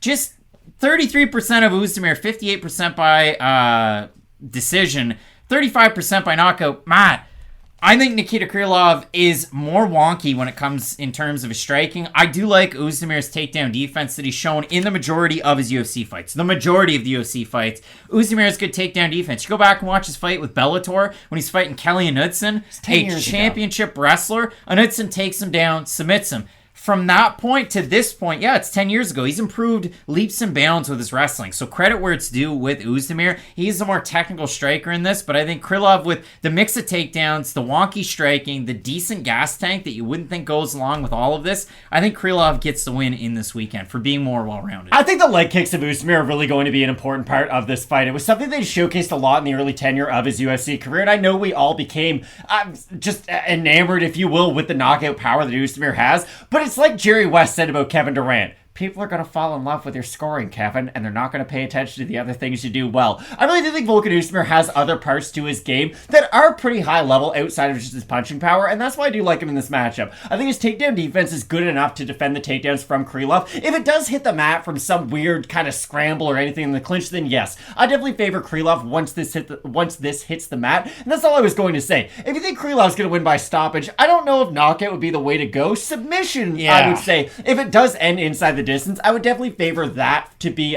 his method of stoppage. Whereas for Oezdemir, I think he can have success on the feet, especially with his boxing combinations. I expect him to use that leg kick a lot to try to slow down the movement of Krylov, but this should be a great fight. I'm as excited for this fight between two guys who might be way past their prime, if we're being honest, than I am for any other on the cards, because at 205, there's not a lot of exciting contenders right now. You've got the Ankalaevs, you've got the Jan Blachowicz, the Rakic's, but they've all been around for quite a while right now. It'd be really nice to see Krylov or Oezdemir, whoever's able to get the win, be able to go on a run and fight some of those top contenders. Let us know in the comments section who you have. We're split on the pick. Matt going with Polar Pop, Volkan, Oezdemir. I've got Nikita Krylov to get the win. A big time card coming up with the 2 title fights. Up at the top, you're not going to want to miss it. Keep it locked in with Fight Night Picks, we always say. Let's get into it. You threw your waders on, you're knee deep into the fights at this point. Give yourselves a hand, and thank you so much for joining in with Fight Night Picks. Your support keeps this channel going and growing. The likes, the subs, they are appreciated. But I say this because we need your help. We need to hear from you in the comment section. Coming up this weekend, we have a contentious bout between... Listen, it's Makhmud Muradov taking on the natural, not Robert Redford. It's Caio Borralho. And in this matchup, it's an oil versus water pairing. You have the crisp boxing of Muradov, and I'll get into the numbers, but he does not throw kicks. He's taking on Caio Borralho, who has a karate base and also fights out of the Fighting Nerds in Brazil. He is very much a wrestler-grappler type. And for Borralho, such an interesting case, already 2-0 in 2022. Matt, he could be the next Scotty Barnes of the UFC. He could be Rookie of the Year. Let's calm down a little bit. Nobody's as good as Scotty B. But I was just going to say, we made a dumb hair bet last weekend where you said you dye your hair blue. I said I dye my hair blonde. Now, luckily, our hair is still the same. Jordan Wright versus Disco Todorovic. Would you get like a Cal Borralho neck tattoo if we were wrong on a prediction? Is that a bet you'd be willing to? I wouldn't. It's just such an aggressive tattoo is what I always think. I'm really excited for this fight though, because again, these are two fighters who I feel like a lot of people have sort of lost their stock, if you will, of Makhmud Muradov based on his last performance against Gerald Meerschaert. The guy's chopped liver. Exactly, and that's what everybody assumed that these like eye-catching prospects are the second they lose a tough fight against a really talented fighter. But you guys watch our channel, so I know you know how good we think Gerald Meerschaert is. And that's the thing, losing to a guy like Gerald Meerschaert where you land a lot of your own power shots, and that has to be said. It's not like Makhmud Muradov got hit by a punch and submitted Bruno Silva style by Gerald Meerschaert. Like, Makhmud Muradov had a lot of his own success in that matchup, but it was a case where he's throwing these power shots, he's landing these power shots, but Gerald Meerschaert just won't get knocked out. It doesn't matter what he lands on Meerschaert, he won't get knocked out. And that was the thing about Muradov. There's different kinds of losses that you can have in the UFC. There's losses where, let's just be honest, you give up. There's losses where you don't look as good as we thought you were going to look. And then there's losses where you just go up against a guy whose skill set is completely opposite from yours, and there's areas in the fight that you're going to struggle with that he's going to succeed at. And feel free to disagree with me if you want to, but that's kind of how I look at Muradov's last performance. You can't look at it and say, oh, he didn't show up utilizing the skills that I think he does, because he had really good boxing combinations. He landed his power shots, he landed his jab, he looked really good. The problem was, when the fight did get tough, and when the fight got to where Gerald Meerschaert excels, then that's when he struggled. But it's not like that's the first time we said that about a prospect. Think about Deron Wynn all the way back when he was the hotness. And I know it's easy to chuckle now at Deron Wynn, but still, Wynn was a prospect who had a lot of hype behind him until he fought Gerald Meerschaert. Now, he didn't have a ton of success after that point, but I still think a loss to Gerald Meerschaert is enough for people to completely get rid of your career and forget about it. And the fact of the matter is, you just look at the loss on the record by finish, and it's going to look really bad. But you go back and you watch that fight. For Muradov, he was unloading with his boxing combinations in the first round. He had Meerschaert rocked at multiple points. He had him dropped. He even went into his guard and started hammering away with punches. He had a lot of success. He got a little bit tired, and then the fight took over, and Meerschaert was able to get the win. But for Muradov, since joining the UFC, it was a 3-0 start. From 2019 to 2021, he beats Alessio Di Chirico, Trevor Smith, and then Andrew Sanchez. 2 of those 3 wins were performance of the night bonuses over Sanchez and Trevor Smith. And if you do consider it, for Muradov, 17 wins by knockout or TKO, to contrast 4 losses by submission on his record. And a lot of those losses were very early on. He went on a very big win streak. He got signed to the money team because for some reason Floyd Mayweather was in Europe and met Muradov and decided, you know what, let's put pen to paper and become buddies. And for Muradov, maybe it would have been better to take exhibitions with Rizin. Maybe it would have, but he's in the UFC at this point. Now, it should be noted, the 3 guys that he beat, as I just mentioned, Di Chirico, Trevor Smith, Andrew Sanchez, are they gracing the UFC's middleweight division next week? or ever. Can I say this, though? I actually thought the Andrew Sanchez win was a really nice one, because Andrew Sanchez is the type of guy who can go in there and wrestle, and I know he's got that weird combination of karate and wrestling that we don't often see outside of, like, a George St. Pierre or a Henry Cejudo. Or Caio Borralho. But for the most part, we only see that skill set at the tip top of the divisions, but for the fact that Muradov was able to look that good against a guy who, again, Andrew Sanchez isn't going to blow your socks off. He's not going to completely change your outlook on MMA, but I really do think that's a good win, just based off what Muradov's skill set is going into that fight, because we all assumed he would struggle with the wrestling and of course have success with his own boxing, but he was just really able to use his physicality, and I think that's a really important part for Muradov. I don't think he has terrible takedown defense. I don't think he has great takedown defense. I think he's a really strong guy in the middleweight division, and I really do think that strength is something that really helps and hinders him depending on who he's fighting. Muradov is massive for this division. He's got a up. tall frame. You can see it there. He's going to have a 4-inch edge in height in the pairing, and he's also going to have a slight half-inch reach advantage, and he really does like to box on the outside. When I said at the start of the video that he doesn't throw a lot of kicks, just in the UFC against Alessio Di Chirico, he threw 3 leg kicks. Well, he landed 3 of 4. He tried to throw none against Trevor Smith. He ended up knocking him out, getting a performance bonus. Against Sanchez, 11, and then against Meerschaert, 5. He's not a big leg kicker. Now, for Borralho, we touched on it. He does have a low-handed karate stance, one that a big boxer with power punches could land against. He has good takedowns. He throws really good kicks, does Borralho, but he closes distance very well. He rushes across the cage. He powers into his takedowns, and if you look at it, in Dana White's Contender Series lore, he beat Aaron Jeffrey by taking him down and holding him down. That doesn't happen very often. Then, a couple of weeks later, 3 weeks later, he fights Jesse Murray up a weight class. What does he do? Well, he finishes him. Then he takes on Gadzhi Omargadzhiev, technical decision, illegal knee at the end of it, but he ground out a combat Sambo champ, and then his last time out against Armen Petrosyan, he held him down for over 10 minutes of control time. And I feel like a lot of people were down on Borralho after that Omargadzhiev fight, but I gotta be, like, if you just break down what his skill set is, I don't care if he landed a potentially, well, it was definitely an illegal strike at the end of the fight, but you know what I mean, like, if you could get down on a guy because you didn't like what he did at one moment in a fight. But if you're trying to predict how his fights are going to go in the future, you just have to look at his skill set. And when you just look at his skill set, it's like borderline Jalton Almeida-esque when he gets guys on the ground. Now, I know Almeida is that top-tier prospect in the heavyweight, catchweight, cruiserweight, light heavyweight, catchweight division. You get the idea, though. Borralho is cut from the exact same cloth. When he gets guys down to the mat, there's a certain...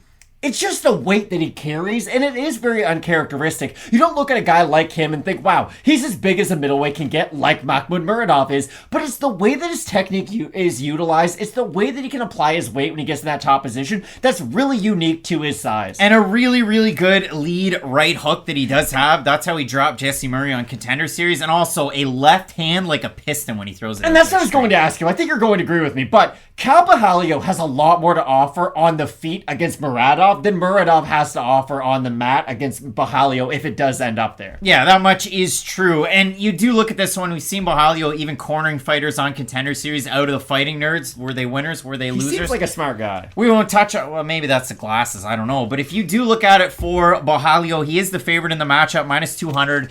At open, minus 225 right now. He's a minus 200 favorite his last time out against Armen Petrosyan, who's also in this card. For Muradov, he doesn't have to see skeletons in the closet because Gerald Meerschaert's not on this card. Who was the QB who was like, I'm seeing ghosts when they fought, or when they played Bill Belichick? That was really popular. He played for the Jets.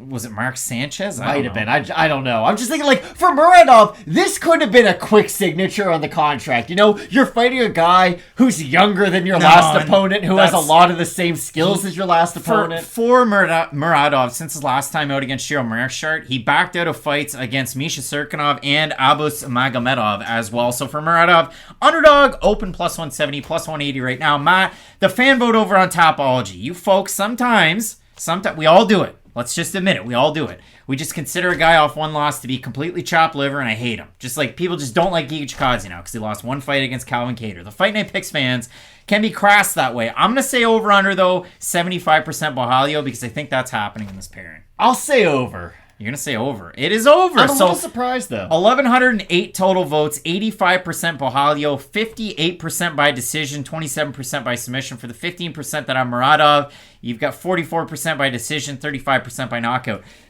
I think Borralho wins the pairing. I think it's going to be contentious because I haven't always picked Borralho to win these fights. I picked him to beat Petrosyan. I picked him to lose against Omargadzhiev, and he looked amazing in that fight. But I do think the power takedowns that he has and the little bit more that he can offer on the feet than a guy like Meerschaert is what's going to win it for him in this matchup. But again, I could be wrong, and I could be buying low on a guy like Muradov because his boxing is so good. 17 knockouts, and he has lightning in those combinations. Great angles on his punches, and he knows when to mix in his power with his volume. I agree 100%, but that's the weird thing about Muradov. I agree with you. You can't completely get rid of him in the division because he lost to Gerald Meerschaert. If he loses this fight, though, in a similar manner to how he lost against Gerald Meerschaert, that's when we're going to have to start having a conversation about what your ceiling can be overall. And if you look at it for Muradov, I'll throw the picture up here before we leave you. Michael Olszejczuk at Ankos MMA, and also in the corner, who's that? Oh, it's Yaroslav Almasov. And has he only been there for a couple of days? Nope, it's been weeks, specifically for this And game. you guys know how much I love Lord Michael and his skill set, but that's my problem with Muradov. He's fighting a guy who, if you just think about like archetypes, if you will, of UFC fighters, Jared Meerschaert and Kyle Borralho are basically the exact same. Like, they're both guys who can strike their way into the clinch, who can get the takedown from the clinch, and then really dominate you with their grappling. I think there's a chance for Muradov to win because he has such exceptional punching power. He's so big for the division. But we just matched their skill sets up against each other. Think about UFC 1. What won at the end of UFC 1? Everybody was only good at one martial art. It wasn't really mixed martial arts. Well, the jiu-jitsu and the grappler guy beat the pure wrestler guy in Royce Gracie. So for that reason alone, I'm going to take that lesson I learned 27 years ago before I was born. I like Kyle Borralho in this match. Both of us going with the natural Caio Borralho to get the win. Let us know down below in the comment section who you have. No wrong answers until Saturday night when it's all on the line. It's a big-time card coming up this weekend with 2 title fights up at the top. So keep it locked in with Fight Night Picks, we always say. Let's get into it. Belal Muhammad keeps winning fights as an underdog, and all of a sudden, from winning a giant main event in the rematch against Vicente Luque his last time out, he gets the main event. The prelims coming up this weekend at UFC 280, taking on the undefeated phenom out of Renzo Gracie Philly. It's Sean Brady. And for Brady, inside of the UFC's octagon, he was a straight to the UFC after being a CFFC big-time welterweight champ. He beats Court McGee, drops him in that fight, beats Ismail Nardiev, the Austrian Superboy or Wonderboy, Superboy, whatever it was. He got lit up. Blitzed in the first round, did Sean Brady, by Nardiev, and then round 2, round 3, Brady took him to the deep waters. If you look at it against Christian Aguilera, performance bonus for the submission. He beats Jake Matthews by submission. His last time out, he beats Michael Chiesa. Looked great in round 1, looked great in round 2, looked dicey in round 3, and almost got finished. There was 10 more seconds of that fight. Michael Chiesa was in top mount, hammering away, and he would have won by TKO, but the bell saved Brady in that one. You're never supposed to say that, but I just did. Brady looked really good with the takedowns, really just held backpack against Chiesa for large portions of that fight. Which is wild to think about a guy who's as good at grappling as Chiesa. And when it came to the striking in the third round, the coaches told Chiesa, it is on the line. You got to finish this fight. You got to get it done. And Chiesa all throughout that third round looked amazing on the feet, landed combinations. Brady got hurt and had to panic wrestle, and that saved him in spots, but nearly came to his detriment. For Belal Muhammad, at the start of his career, throughout his career, the chin's been a little bit of an issue, but as it's progressed, his boxing has really come together. His body kick from southpaw is amazing, Really is nice Muhammad. strike. It's an underrated part of his game, but we know exactly how good his wrestling is. And for Muhammad, in his UFC tenure, I mean, holy smokes, he's what? 12-3 with a no contest. If you look at it, he has 91% takedown defense. Damian Maia got one. He also missed on 20 of them. Jordan Meehan got one and got 36 seconds of control time. So Belal Muhammad almost untakedownable, if that's even a word, and his takedowns have been really good. Can I say, it's fucking nice to see a guy make improvements throughout his UFC tenure, isn't it? Like, Belal Muhammad is unrecognizable from the first fighter he was when he came to the UFC. It's like if you got banana bread that turned into creme brulee. Like, I don't know if you guys play video games, but you watch MMA, so you probably do. I know I do. You know when you, like, a movie, a video game, anything, there's a first act, a second act, and a third act. I actually think it's pretty easy to figure out where the acts of Belal Muhammad's career are, and we can actually go through them right now on Tapology, because the Takashi Sato fight set up the third act that we're in right now, which is weird to say, but the second act was really set up by his Alan Jouban loss in his UFC debut. Fight of the night. I was just about to say, a lot of you guys might not remember that performance, but that was a great fight against Alan Jouban, where Belal gets dropped early on in the fight, but really rallies late, and that's the great thing about Belal Muhammad. I know with Sean Brady, there's a lot more question marks right now, and that really is what this fight fight is. Belal Muhammad is the answer. He's the truth. He's like Paul Pierce. And Sean Brady's the one who we still have questions about, and we would like to get them answered because he's Devin Booker before Chris Paul. Exactly. A trash player. Don't get me started. Hit me for my hot takes about the Phoenix Suns and Devin Booker, because Devin Booker fucking sucks. Sorry, I'm fired up now. But that's the thing about Belal Muhammad. He had that run to his career between Alan Jouban and Takashi Sato, where he was winning fights, he was losing fights, but he was getting clipped a lot, really no matter who the opponent was. I remember thinking he lost to Tim Means. The Jordan Mean fight was close, but he did win. The Chance Rencounter fight was weird, because it felt like, okay, Belal Muhammad's so much better than this guy, why are we doing it? But I will say, his striking at least started to show improvements in the Rencounter fight. Now, the loss to Jeff Neal was bad, but the Takashi Sato fight and the Lyman Good fight showed real progress in Belal Muhammad's game, because the Takashi Sato fight showed us, okay, he can't just wrestle, or he doesn't just need the wrestling. He also has finishing ability on the mat, too, with his jiu-jitsu. He was all over Sato in that performance, got his back, choked him out in the third round, when Sato basically had nothing left to give just because Belal has such good cardio. And against Lyman Good and Diego Lima, because these two next performances are very important, he looked great striking against both of them. He lit up Lyman Good on the feet, and Lyman Good's a weird fighter because we know how he struggles with the takedown, but how powerful he is. I remember there were extenuating circumstances. Lyman Good's father just passed away before that matchup. There was COVID before the matchup. It was a weird one coming into it. I had question marks after he beat Lyman Good. I thought he looked good. And then he fought Diego Lima and came out like a boxer and boxed his ears in. And that was the nice thing to see, because we know, okay, if Diego Lima is going to beat Belal Muhammad, and I believe Belal was a very big favorite going into that fight anyways, but if Diego's going to beat him, it's going to be by fluke knockout. You know, puncher's chance. He does have good power, and Belal's been caught before, but Muhammad was really able to use his distance management, and that was really nice to see from a guy who normally just crashes forward and really has to use his pressure to then open up the other parts of his game. And then, of course, the third act of his career, you can include the Leon Edwards loss, but let's just be honest. Like, Leon Edwards... That was a no contest. It was a no contest. He got his ass beat in that fight, though, for being honest. He got head kicked multiple times. He got rocked on a lot of different occasions. He did get eye pokes, so it's not a loss on his record, but I think it is fair to say that if that fight was going the way that it was going up until that point, Leon Edwards was definitely in the driver's seat, but...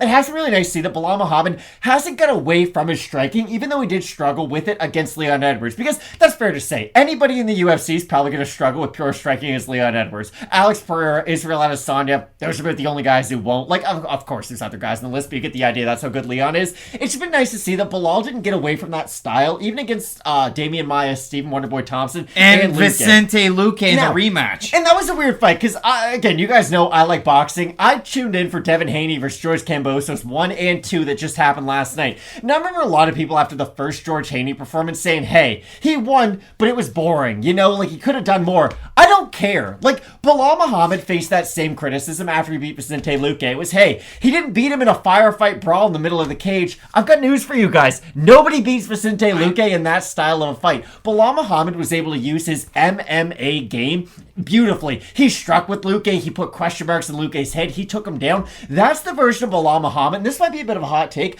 I don't think he could beat Kamaru Usman. I don't think he could beat Colby Covington just outright. Like, we're not going to sit here and say that.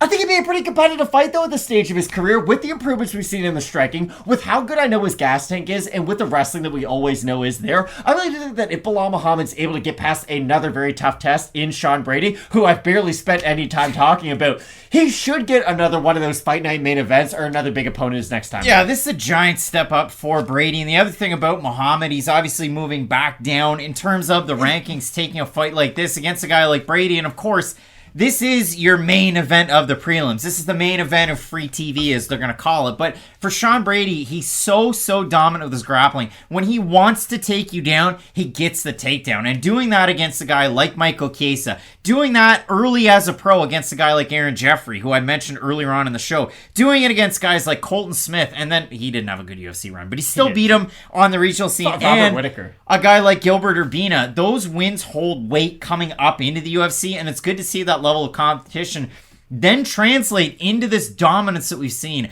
at 15-0 already. It's not often that you see runs like this, and you've seen from Sean Brady, steady behind the jab. That really does set up all of his offense. He's not a big time kicker. He will wing a right hand out there every now and again, but constantly looking to change the level in all of his fights. I know we normally talk about odds a little bit at the end, but I really wanted to ask you this question while we're still kind of looking at them on Tapology. Sean Brady right now is like a minus 140, minus 150. Hold on. Belal Muhammad opened as a minus 225 favorite. He's a plus 120 underdog. For Sean Brady, open plus 190 is a minus 145 And that's favorite. the question that I wanted to ask you. So I think we're both in agreement for a large part of this fight. I think the striking favors Muhammad. The wrestling is pretty close, if we're being honest. Both guys can have a lot of success in that area. But I would favor Brady with the grappling if he is able to get on top of Muhammad. The thing is, with Brady being the favorite, do you think the people who are putting money on this fight or the odds makers just really think that, okay, if he does get that top position, he's going to have a lot of success with it? Because I don't see it that way. I really do think Muhammad is squirmy enough off his back, is going to move enough and have the type of cardio that's really going to make Sean Brady work for those good positions that he's able to get in. But when I look at Sean Brady being the favorite, I just put my mindset into people who are putting money on Sean Brady, and I think, okay, you would have to assume Brady is very dominant in that top position, where just me, Matthew Allen of Fight Night Picks, I think he's going to have good work there, don't get me wrong, if he gets the spot, but I don't think we're just going to see a 10-8 round because Sean Brady got on top of Belal Muhammad. Fight Night Picks fans are Sean Brady fans. Fight Night Picks fans are not Belal Muhammad fans. So But you know what I mean? Like, I find it very odd to see the guy who's a lot less proven in the division be the favorite. Well, you do look at it in terms of the Tapology votes. Surprised to us it is to you. We'll go over to Tapology to see those. I'm going to say over under 75% Brady. I think they'll be under. I think the fan support's there. And it's close. So 1,262 total votes, 57% Brady, 74% by decision for the 43% that have Muhammad, 87% by decision. I think Sean Brady, from what we've seen in the UFC, has 3-round cardio. So it'll be, And that's a really good point, because in a 5-round fight, I would definitely favor Belal Muhammad, but in a 3-round fight, it definitely makes it more interesting. And for me, Muhammad's only been taken down by Jordan Meehan for a short period of time, and also Demian Maia for, 2 seconds in their that fight? fight was so bad. Yeah, 1 of 21 was Demian Maia on his takedown attempts. Belal Muhammad has been like a wet blanket to the takedowns.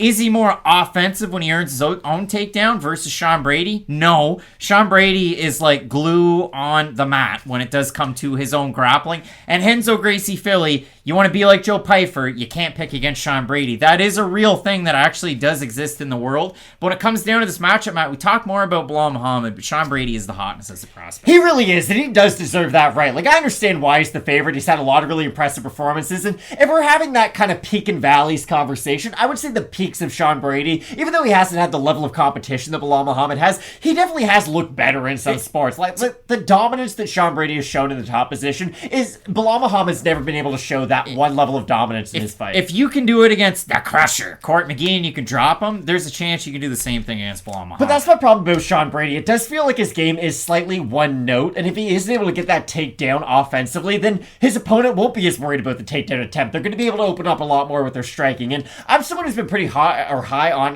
Pat Sabatini in the past, but I do feel like Sean Brady is Pat Sabatini at maybe not his Hall of Fame level, but his All-NBA level, if you will. They both are a little bit basic on the feet, but we know how good they are once they get into the mat. I think there's a world out there where I'm going to look dumb, and Sean Brady could get a ground and pound TKO over Belal Muhammad, because physically he really is that dominant at this weight class, but I do find myself picking the underdog in Belal Muhammad. I like his footwork, and I really do think that's going to be a big key in this fight. I think his footwork's going to allow him to get in and out of range, and I think that's going to allow Belal Muhammad to be the one to dictate when the wrestling exchanges are being are happening. I really struggle with that. But for Sean Brady, again, I think that one position he has is as good as anything Belal has. I just think Bilal's more well-rounded. Muhammad training with Valley Flow Striking System, his regular gym. Lewis Taylor you will see there, but they're also training in Abu Dhabi with Khabib Nurmagomedov and every single person in that entourage. They know how to grapple. The pictures on Instagram, it's the few from Valley Flow, there's probably 4 of them, and then 50 guys out of Khabib's team. So a big-time matchup. Both of us going with Belal Muhammad to get the win coming up this weekend. You will disagree with us in the comment section. It's a really good fight. And I want to hear your reasoning why. Let us know down below in the comments. We have a big-time main card. We're live with the sidekick on Saturday. We're live with question mark kicks 2 hours before the prelims. Keep it locked in with Fight Night Picks. We always say, let's get into it.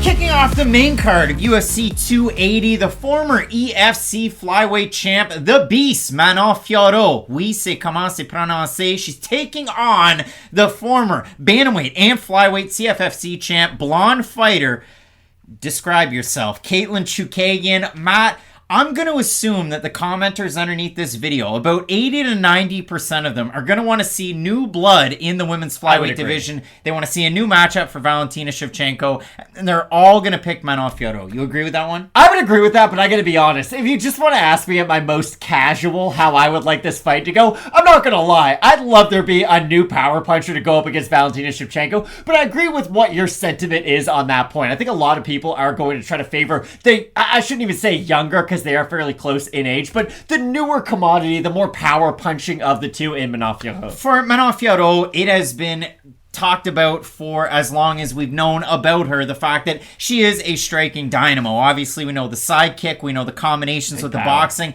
how good she is at closing distance, and hey, how about her last time out against Jennifer Maia, where you'd think Maia would excel on the ground? Fiorot was the one that was initiating the takedowns in the fight. She was dominant, as we've seen her, except for maybe the finish that she had against Victoria Leonardo. But for Fiorot, looked very good against the former title challenger her last time out and picked up a giant win. Now, all of a sudden, you're the 7th-ranked women's flyweight in Fiorot, taking on the perennial one to the champion in Katlyn Chookagian, always the bridesmaid, never the bride, gets another opportunity here to turn away a likely contender in Fiorot. Katlyn Chookagian slowly becoming the Derek Brunson of this division. Now, it hasn't happened just yet, and Derek Brunson went from being ranked 3rd to being ranked 8th somehow, but she's today's Robert Whittaker. Robert Whittaker, I think, could still maybe beat Israel Adesanya. I don't think there's a chance in hell that Katlyn Chookagian ever beats Valentina Shevchenko. But I'll go back to my, presenting voice now. The thing about Chookagian is, and I think you'll agree with me on this, she just knows how to beat contenders at this point. It is nice to see, and it does feel like we do have a few different divisions that have these number one contender B, if you will. There is Robert Whittaker, for instance, at middleweight. You've got Colby Covington at welterweight. There are some fighters now who it's like, okay, I've beaten everybody but the champion. How much more do I have to do to finally get another shot at the title? And for Chookagian, it is kind of weird because she's not a finisher. So for Chookagian, I think it is going to be really hard to prove to the UFC, okay, I've made this big of a step so that now it is going to be competitive against me and Shevchenko. But that's the fun thing about this fight. Let's see who are really convinced that Manon Fiorot is the new hotness. And I'll be honest, I wasn't 100% sold on her. I was 90% sold on her until her last matchup against Jennifer Maia, because we all know how talented of a fighter Maia is. I would argue that until Tyler Santos fought Valentina Shevchenko, Maia was probably the most competitive with her outside of Joanna, and Joanna's one of the greatest female fighters we've ever seen. So I definitely agree with where a lot of fans are coming from. I personally also agree. Would it be exciting to see Manon Fiorot versus Valentina Shevchenko? Of course. But do you know what I really like about Katlyn Chookagian and why she's that great number one contender and a half? She's good at everything. You are going to get tested in that one area of your game that Valentina Shevchenko isn't going to test. She's going to exploit and then finish you by it. If Manon Fiorot does have terrible takedown defense or does really struggle off her back in sort of the more elongated exchanges, the Katlyn Chookagian does have the skill set that can really find that hole in your game. We all know how good her volume striking is on the back foot, but it wasn't that long ago she was going for a lot of offensive takedowns against Antonina Shevchenko. And I know Antonina's not the best fighter in the division, but still, the fact that Chookagian was able to show us just that other part of her game to where we know how good of a striker you are, now we know how good you are at grappling at the UFC level, that gave me more confidence in Chookagian, at least in this matchup. Chookagian came into the UFC in 2016. She's 11-4 in that time. She did get the title shot in 11 of 14, or 15 rather, total UFC fights. She's the favorite. She was the underdog against Valentina Shevchenko. She was the underdog against Antonina Shevchenko, the underdog against Jessica Andrade, and the underdog against Cynthia Calvillo. So only as of recently, Chookagian's been an underdog, and this is split between bantamweight and flyweight. Don't forget that. And she fought good fighters in the bantamweight division, too. Yeah, and she's 2-2 in those underdog spots, so good opportunity for her, whereas Manon Fiorot has been a big favorite in every single UFC fight. Minus 200 against Leonardo, finishes her. Minus 550 against Tabitha Ricci, finishes her. Minus 275 against Maeda Buena Silva, decisions her. And then against one Jennifer Maia, minus 510. That seems wild, but that was it. So in this pairing, Fiorot opened a minus 115. She's a minus 208. Chookagian open as the underdog. She's still the underdog at a plus 180. So plus 210, minus 210 Fiorot we'll call it, and plus 180 for Chookagian. We have a look at the fan vote, Matt. Again, it is a surprise to us, it is to you, and I haven't been good at setting these over-unders tonight, but I will say for Fiorot, I feel like she's going to have the fan support. Everybody's going to be there. I'm going to say over-under 70%, though. I think it'll be under. You think it's going to be under? It's slightly over. 1,124 total votes, 72% Fiodor, 74% par décision, puis pour Caitlin Chukagian, 28%, puis 86% par décision pour Chukagian. I don't know why they've gone with Manon Fior. I don't know where that came from, because I've heard her say her own name multiple times, say Fiodor. But regardless, Matt, what is the pick here? Because you talked about it. Chukagian with the wrestling, we've seen the improvement. Belmore kickboxing. She's a Renzo Gracie fighter. If you do look at it for Chukagian, great volume striking forward and backward. Fiodor, a little bit more pop on those shots. Also very good at striking backwards and forwards. Also like the, tennis player that is when she strikes, because there's the big ha-ha when she does it. But for you, what is the pick here? I'm going to compare Manaf to Derek Jeter. And just sit with me for 2 seconds. Derek Jeter, a lot of people who don't like the Yankees just say he's the most overrated player of all time. He's very overrated. That's a term you'll hear thrown around with him quite a bit. And I look at Manaf a lot like Derek Jeter, and please hear me out. She has been the big favorite in all of her fights, but when has she not proven that she's supposed to be? Like, Manaf has always been able to demonstrate the exact same skill set, no matter who the opponent is. Think about Amanda Lemos, who I would say, honestly, stylistically, has a lot of the same positives that Manaf has. The difference is, Amanda Lemos has run into volume strikers where she's had trouble with. She's run into some wrestlers that she's had trouble with. With Fiorot, she hasn't really disproven the fact that she should be a favorite in a lot of her fights. Now, I'm going to be honest. I really thought I'd come into this video thinking, Caitlin Chukagian's going to win this fight. Because like I said, the experience is on her side. She just knows how to win these fights. And I know that's a weird thing to say, but just think of yourself in any situation you've ever been in life. The first time you do it, you're probably going to be a little bit anxious about it. You know what happens the second time you do it? You just think about the first time you did it, and you don't worry about all the unknowns. Matt's talking about blasting. Just talk about anything, honestly. Talk about blasting if you want to. But that's my whole point. Just like the first time you do get in with the big dogs, if you will, you're going to face that anxiety. Where with Fiorot, I feel like she has been able to fight at least a title challenger in the past. I think that's a big hurdle to get over. Because if Fiorot just went from beating the Victoria Leonardos of the world, but finishing them, don't get me wrong, to fighting Caitlin Chukagian, I'd be a lot more worried about Fiorot if that was the case, if that was the jump up in competition. But I really do feel like she showed me enough in her last time out against Jennifer Maia to make me confident in picking her in this matchup. Now, again, I can't throw up enough red flags because I really do think Caitlin Chukagian is a valid opponent and one of the best litmus tests for anybody in any division, if we're being honest. Like, that's how high I think of Caitlin Chukagian. But I do think this is the time where Manaf, it is time for her to finally fight for the title, and I think if she's able to beat Chukagian, she will. Fiodor's lone loss in her pro debut, a loss by split decision to Bellator superstar Lina McCourt. Exactly. That one was at a catch weight of 138 pounds, which Fiodor's at a disadvantage there. Chukagian, not a weight bully, but she was a former bantamweight in her own right. But we do have a look at this one. Fiodor, positive 4.08 strike differential in the UFC. That's massive. Chukagian obviously throws great volume, but I do like Manaf Fiodor in this matchup to mix it up. I think this is a great pairing. You're not wrong until Saturday, so let us know down below in that comment section. We've been talking about you the whole time, except for the blasting part, so let us know who you have in this matchup. Some big-time fights on this main card. Let's break it down. Gamrot, Dariush, Jan, O'Malley. 2 title fights. Holy smokes. What is there not to like? Lightweight. What is there not to like? The Sidekick is live on Saturday night. So listen, keep it locked in with Fight Night Picks. We always say, let's get into it. Coming up this weekend on the main card of UFC 280, we have a possible title eliminator between the former double champ over with KSW, gamer Mateusz Gamrot. He's taking on Benny and the Jets, Beneil Dariush. And we look at this matchup, and you have a couple of guys that do both things very well. I mean, both guys very good grapplers, both guys very good strikers. They put on very, very fun fights. And for Dariush, he suffered a couple of setbacks. Like, I think back to the time he had the draw against Evan Dunham, and then a couple of fights later, he gets finished by Alexander Hernandez, and also a loss to Edson Barboza. And the questions are, is this guy chinny? Can he really have some tough fights? And my goodness, has he ever proved that in the last little bit, especially like the Holtzman fight or the fight that he had against Drakkar Klose, this guy can chuck some leather. Well, that's the good thing about Beneil Dariush. He is so skilled as a mixed martial artist that it doesn't really matter what his liabilities are when it comes to his durability in his game, because we have seen, especially early on in his career, he was able to get clipped by shots, get hurt, and not really be able to recover as a result of them. But throughout his recent tenure, even think back, like, this is a real quote from Beneil Dariush. It was, I got hurt by a Tony Ferguson up kick. You go back to the Ferguson fight, he gets hit by an up kick, kind of goes down in one of those weird, awkward ways where you don't really know if he's just, like, jumping in the guard or if he got hurt. But if you listen to Dariush, he openly admits, like, I got hurt in that fight.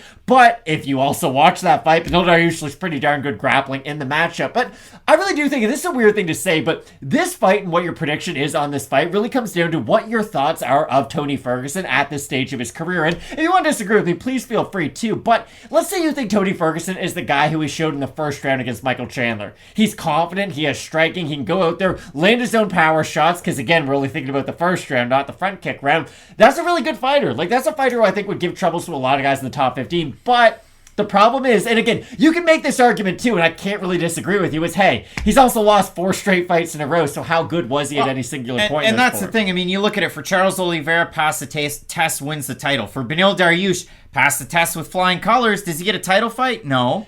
Does he get a fight against Islam Makhachev in a main event? Yeah.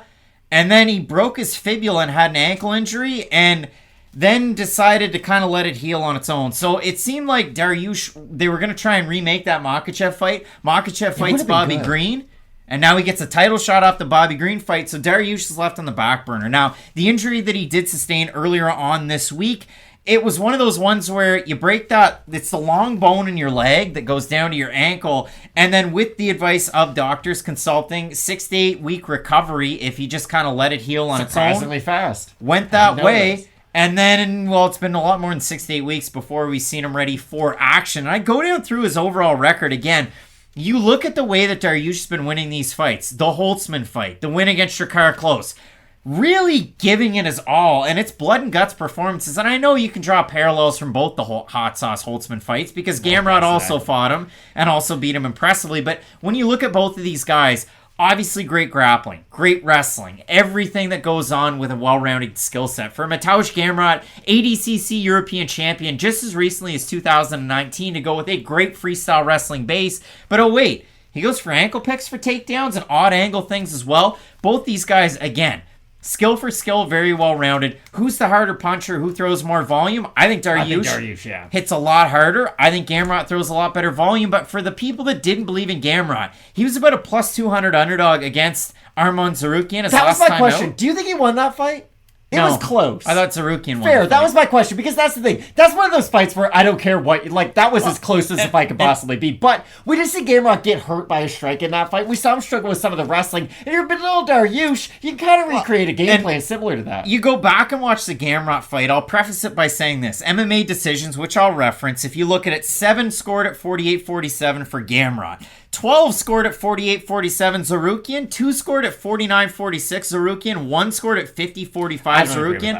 But in that 4th round, it was a spinning back fist from Sterling that dropped Gamrot, and the commentary didn't even react to it. It was almost like, hey, Gamrot fell down. And then on the rewatch, oh, wow, that was a spinning back fist that landed flush. So it was a knockdown for Sterling. I thought Gamrot, obviously, not just getting the win, but proved a lot of people, not necessarily wrong, but hey, this guy really is on that 100%. Level. He really shut down the Uber prospect in just getting that win. But it was a very tightly contested fight. And that was just going to be my point. Like, I don't care if you thought Gamrot won or lost that fight. He had a really competitive fight against another one of the most skilled guys in the division. I just think that's a great litmus test for, okay, now you can go on to fight other guys who are ranked. The thing is, Beneil Dariush has been in there with some of the best fighters, arguably of all time, not even of just our generation. So like Evan Dunham. Like Evan Dunham, exactly. But I was very interested to see, how does Gamrot do if he's not able to get the initial takedown attempt on Dariush? Because I really do think Beneil is the more skilled fighter on the feet. Now, to be fair, you couldn't say that his whole career, but the King's MMA transformation that Beneil Dariush has been able to make, and I know he's been with them for a large portion of his career, this is not a change that happened overnight, but you can definitely see the improvements that his striking has taken over his UFC tenure. And I always go back, it's wild. Beneil Dariush lost to Michael Chiesa at 155 pounds. He got choked out by him. A lot of people forget about that fight. But Michael Chiesa has to be respected as one of those like top-tier grapplers. That's how good he is. A lot of people forget it. Or a lot of people just remember the weird did he tap, did he not to Kevin Lee and forget about my mom. But I look at this fight, and I do think that Gamrot, okay, he struggled in some of the striking with Armen Sterling, who admittedly is faster than Dariush probably, but I wouldn't say he's the technician that Dariush is on the feet. I just don't know what Gamrot's answer is going to be other than trying to brawl on the feet, because I do think Dariush is more technical from a longer range. I think he can use the kicks a lot more to his benefit, because we've seen Dariush go to the body, go to the leg with his kicks. Not a huge head kicker. He'll do it every now and then because he is such a good grappler. He doesn't really worry about what he's throwing, but I just don't know how Gamrot's going to make this fight close on the feet if he isn't able to get the takedown. I do like the accumulation of volume, and I think in a 3-round fight, that's conducive for a guy like Mateusz Gamrot. And if you do look at it, I mean, you consider Gamrot just in the UFC in a vacuum. Guram Kutateladze, he loses that fight by split decision. I thought Gamrot beat Kutateladze, and I thought he lost to Armen Sterling. So take that for what it's worth. But both of those fights are fight of the nights. He's got a performance bonus against Hot Sauce Holtzman. He's got a performance bonus against Jeremy Stevens, where he just finished him lickety-split and sent him packing for the PFL. And then his other win is against Diego Feia, who has a more impressive win. Benil won by split decision. Mateusz kneed him kind of as he had his back and broke his rib, and then tried to choke him out. Different points in his career, though. Tried to end it. But if you do consider the odds in this matchup, Dariush opened a plus 135 underdog. He's about a plus 160 for Gamrot. He's gained open minus 155, minus 195 right now. We have a look at the Tapology votes, Matt. Surprised us they are to you, but I'm going to say over under 65% Gamrot, the former KSW. I think they'll be close to 50-50. I really do. Look at that. 1,239 total votes on Tapology. 69% going with Mateusz Gamrot to get the win. 74% by decision. For the 31% that have Dariush, 70% by decision. I don't know how that leg healed. I have no friggin' clue. That's the thing. If there was an extended layoff for Benil Dariush, I think this is as 50-50 of a fight as there is on the whole entire card. You had mentioned Dariush.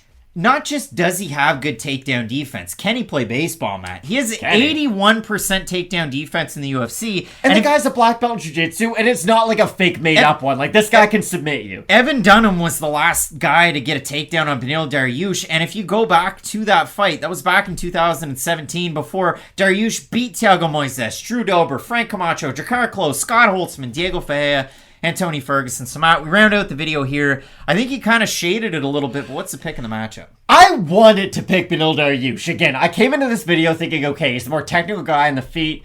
He's the younger guy is what I was going to say, but just in terms of fight years, because I've seen Gamrot get into some wars. KSW Norman Park fights? Exactly, and that's the thing about Gamrot. Even in the UFC, though, Guram dropped him multiple times. He'd been dropped by Armen. Like, Gamrot's been hit in the head enough times for me to think, okay, Dariush definitely has enough knockout power to drop Gamrot and probably hurt him.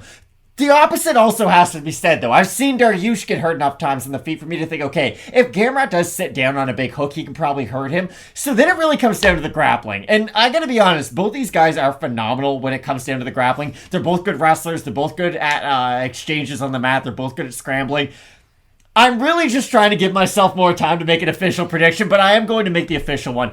Ever so slightly going to pick Mateusz Gamrot based on his last performance. I like enough what I saw in the grappling, defending the takedowns from a guy like Armen Sterling, for me to think that Gamrot's going to be able to fight this fight on his terms. Now, I don't know if his terms are going to be on the mat or on the feet, but I do think Gamrot has the better wrestling to be able to decide which one is going to be contested at, and that's why I ever so slightly picked Gamrot. But you could tell me absolutely anything in the next 30 seconds, and it might completely change my opinion. The level of activity for Gamer is something that I really like. The level of competition that he gets a skill check against at American Top Team really is where it's at. For Dariush, it's been great. There's all sorts of good fighters that come in and out of King's MMA. The last time we saw him a year and 4 months ago, the leg injury, how's it healed? How will he look after the time away? All question marks that I do have. If you have a good case for the big underdog, or he's not that big of an underdog, but for the underdog in Benil Dariush, let us know down below in the comments section. I like the wrestling, the oddity of the different takedown attempts that you'll get out of Gamrot, and the motor that he has in a lot of these fights as a reason why I will go with picking him. But again, volume for Gamrot, I love it. Dariush with the punching power, that can really be the equalizer. So let us know down below in the comments section who you have. Both of us going with Poland's KSW's former double champ Mateusz Gamrot to get the win.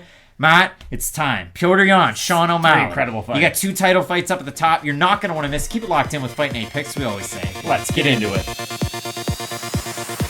The official weight for Piotr Yan. Big time bantamweight pairing on the main card of UFC 280. We have No Mercy Petr Yan taking on Sugar Sean O'Malley.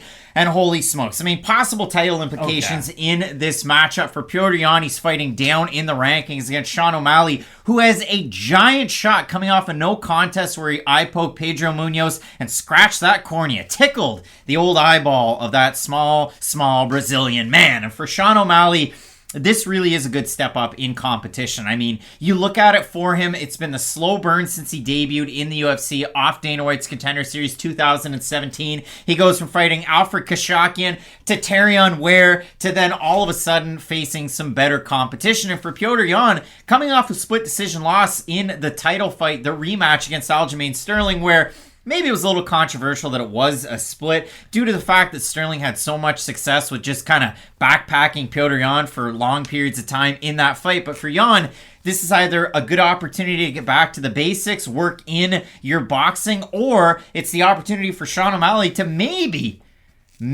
finally show some of those grappling chops. Obviously, you're going to have Tim Welch in the corner, but a lot of pictures over on Instagram with Augusto Mendez, a guy who was known to get it done at the ADCCs, if you know what I mean. But if you look at it on Instagram, Petr Yan, 1.5 million Instagram followers. Sean O'Malley, one up you, checkmate, 2.5 million. And it looks like for O'Malley, acclimatizing himself over in Abu Dhabi. He was over at that the preseason NBA games over there. For Petr Yan, getting it done at Tiger Muay Thai. The OG gym, Zubaira Tukhugov also there, and he's on this card as well. So Matt, I love the pairing. I think it's a very, very fun fight. A possible fight of the night if I've ever seen one. And also, both these guys featured in a thumbnail for this one. And this is the weird thing about this fight. I know a lot of people are going to look at the result that Petr Yan had against Aljamain Sterling, say, oh, split decision, it must have been a close fight. But like you had said, it wasn't really. Like, I didn't think Yan had a great performance in that fight whatsoever. And honestly, up until that fight, I was like, okay, if he fought Sean O'Malley, like, what are we doing? Like, they better have a ton of ambulances and paramedics waiting out back, because that's how much better Petr Yan is. But he did look a little bit tentative in his last fight against Aljamain Sterling, especially after Sterling was able to get a lot of those takedowns. Now, to be fair, Sean O'Malley is a good grappler. He does have good jiu-jitsu, but the difference is he doesn't necessarily have the pure wrestling chops that a guy like Aljamain Sterling has to go out there and chain wrestle you and really have a lot of these elongated grappling exchanges with you like Aljamain Sterling can. And that's the thing that I have to keep on going back to. Petr Yan has barely shown weakness in the UFC up until that Aljamain Sterling fight. And that does have to be, like, I know he had the illegal strike against Aljo too, but like, Petr Yan, other than those Aljo fights, well, who's ever beat him striking? Nobody. Like, he got rocked by John Dodson and Jin Soo Sun at a competitive fight in a fight of the night. And then he beat the brakes off John Dodson and showed up to a fight against Jose Aldo, and it was like the hardest thing I've ever had to watch. Like, I like Jose Aldo because I've been growing up watching a lot of MMA. Petr Yan didn't like Jose Aldo at all. He didn't grow up watching him, and that's the problem I have with breaking down this fight. I feel like the people who are picking Sean O'Malley are trying to find faith in some of those Aljo performances and trying to find an area that Sean O'Malley can at least replicate and have some similar success in. And I'm telling you right now, I think Sean O'Malley's good at jiu-jitsu. I think he's a good grappler.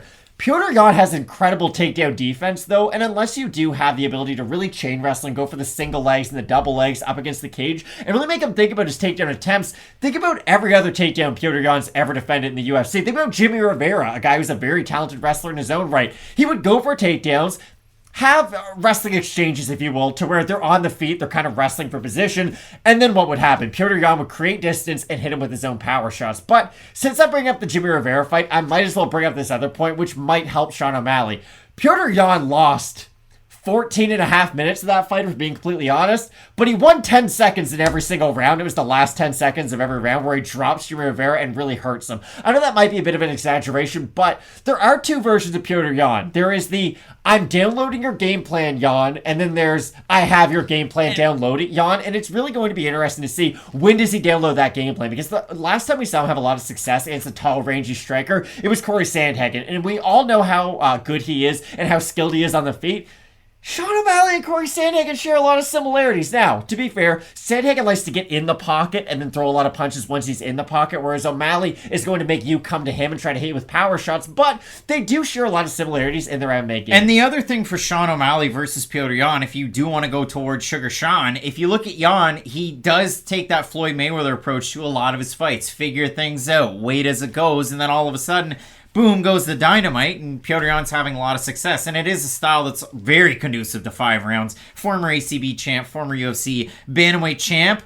Little asterisk there. I bet TJ Dillashaw wasn't happy that Petr Yan was a bantamweight champ. I'd love to see Yan and Dillashaw on the field. But if you look at it for O'Malley, he does like to get work done very, very quickly. And you look at it in terms of the all-time UFC ranks. All-time. Every weight class. He is number 5 all-time with a 62.4% strike accuracy. Number 3 all-time with a 4.49 strike differential. Number 2 all-time in 7.83 strikes landed per minute. The level of competition has gone up incrementally over a long period of time for O'Malley versus Yan, who it was what it was, and then all of a sudden it was the deep end. So for O'Malley, he could be in his Petr Yan phase, but for Sean O'Malley, his last time against Pedro Munoz, I'll admit it. I didn't pick Sean O'Malley to beat Pedro Munoz, who was like a plus 260 underdog, because I thought that Pedro Munoz would have a ton of success with the leg kicks, and boy was I right in the first round of that fight, because Matt, Pedro Munoz landed 26 total strikes in that fight. He went 26 of 41 in terms of significant strikes. It's a decent percentage, and every single one of those strikes was leg kicks. All 26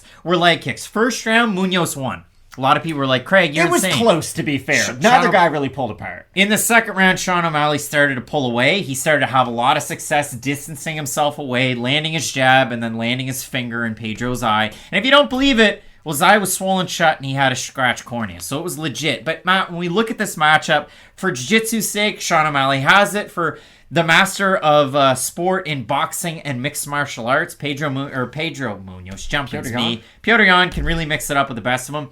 The best part for Yan is his pitter-patter in and out to mix in his boxing combinations and to go from the body to the head. It might look a little comical in our picture there, the height discrepancy. It is only 4 inches, but the hair adds some volume for Sean O'Malley. There's a part of me that thinks Petr Yan's going to fight this fight like he fought your boy, Andrade de Silva. Silva de Andrade. He got on top of him, got him into crucifix, and ground and pounded him into the ground. Like, just kept on taking him down and really showcased his own offensive grappling. That's the thing about Petr Yan. Even if you are low on him based on his last performance and getting out grappled by Aljamain Sterling is a UFC championship caliber fighter and a collegiate wrestler to boot. And also specializes with his grappling. So if anybody's going to out-grapple you, it's probably going to be someone like Aljamain Sterling. When you think about Sean O'Malley's game at the championship level, you probably don't think about Sean O'Malley triangle choking a lot of guys off of his back or getting a lot of rear naked chokes. Yes, he can get those techniques, but a lot of the times that's going to be a result of him hurting his opponent and then following up with a submission or something like that.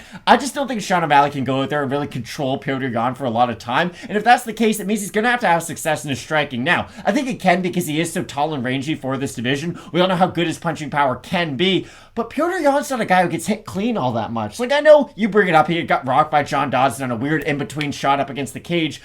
But John Dawson has some of the best punching speed, at least, we've ever seen up until that point. And the one blip on the radar isn't enough for me to really worry that this is going to become some overall issue with Petr Yan in every fight he's going to have. Matt, if you have a look at the odds in this matchup, Yan opened minus 250 favorite, minus 313 as it stands now in best fight odds. For Sean O'Malley, opened up a plus 210. He's plus 245. We have a look at the Topology votes. Surprise to us as they are to you. I'm going to say over 77.5%. I think it'll be over for Yan. It's going to be over. Oh boy, it's slightly over. 1,292 total votes, 79% Yan, 38% by decision, 55% by knockout. For the 21% that have O'Malley, 43% by decision, 47% by knockout.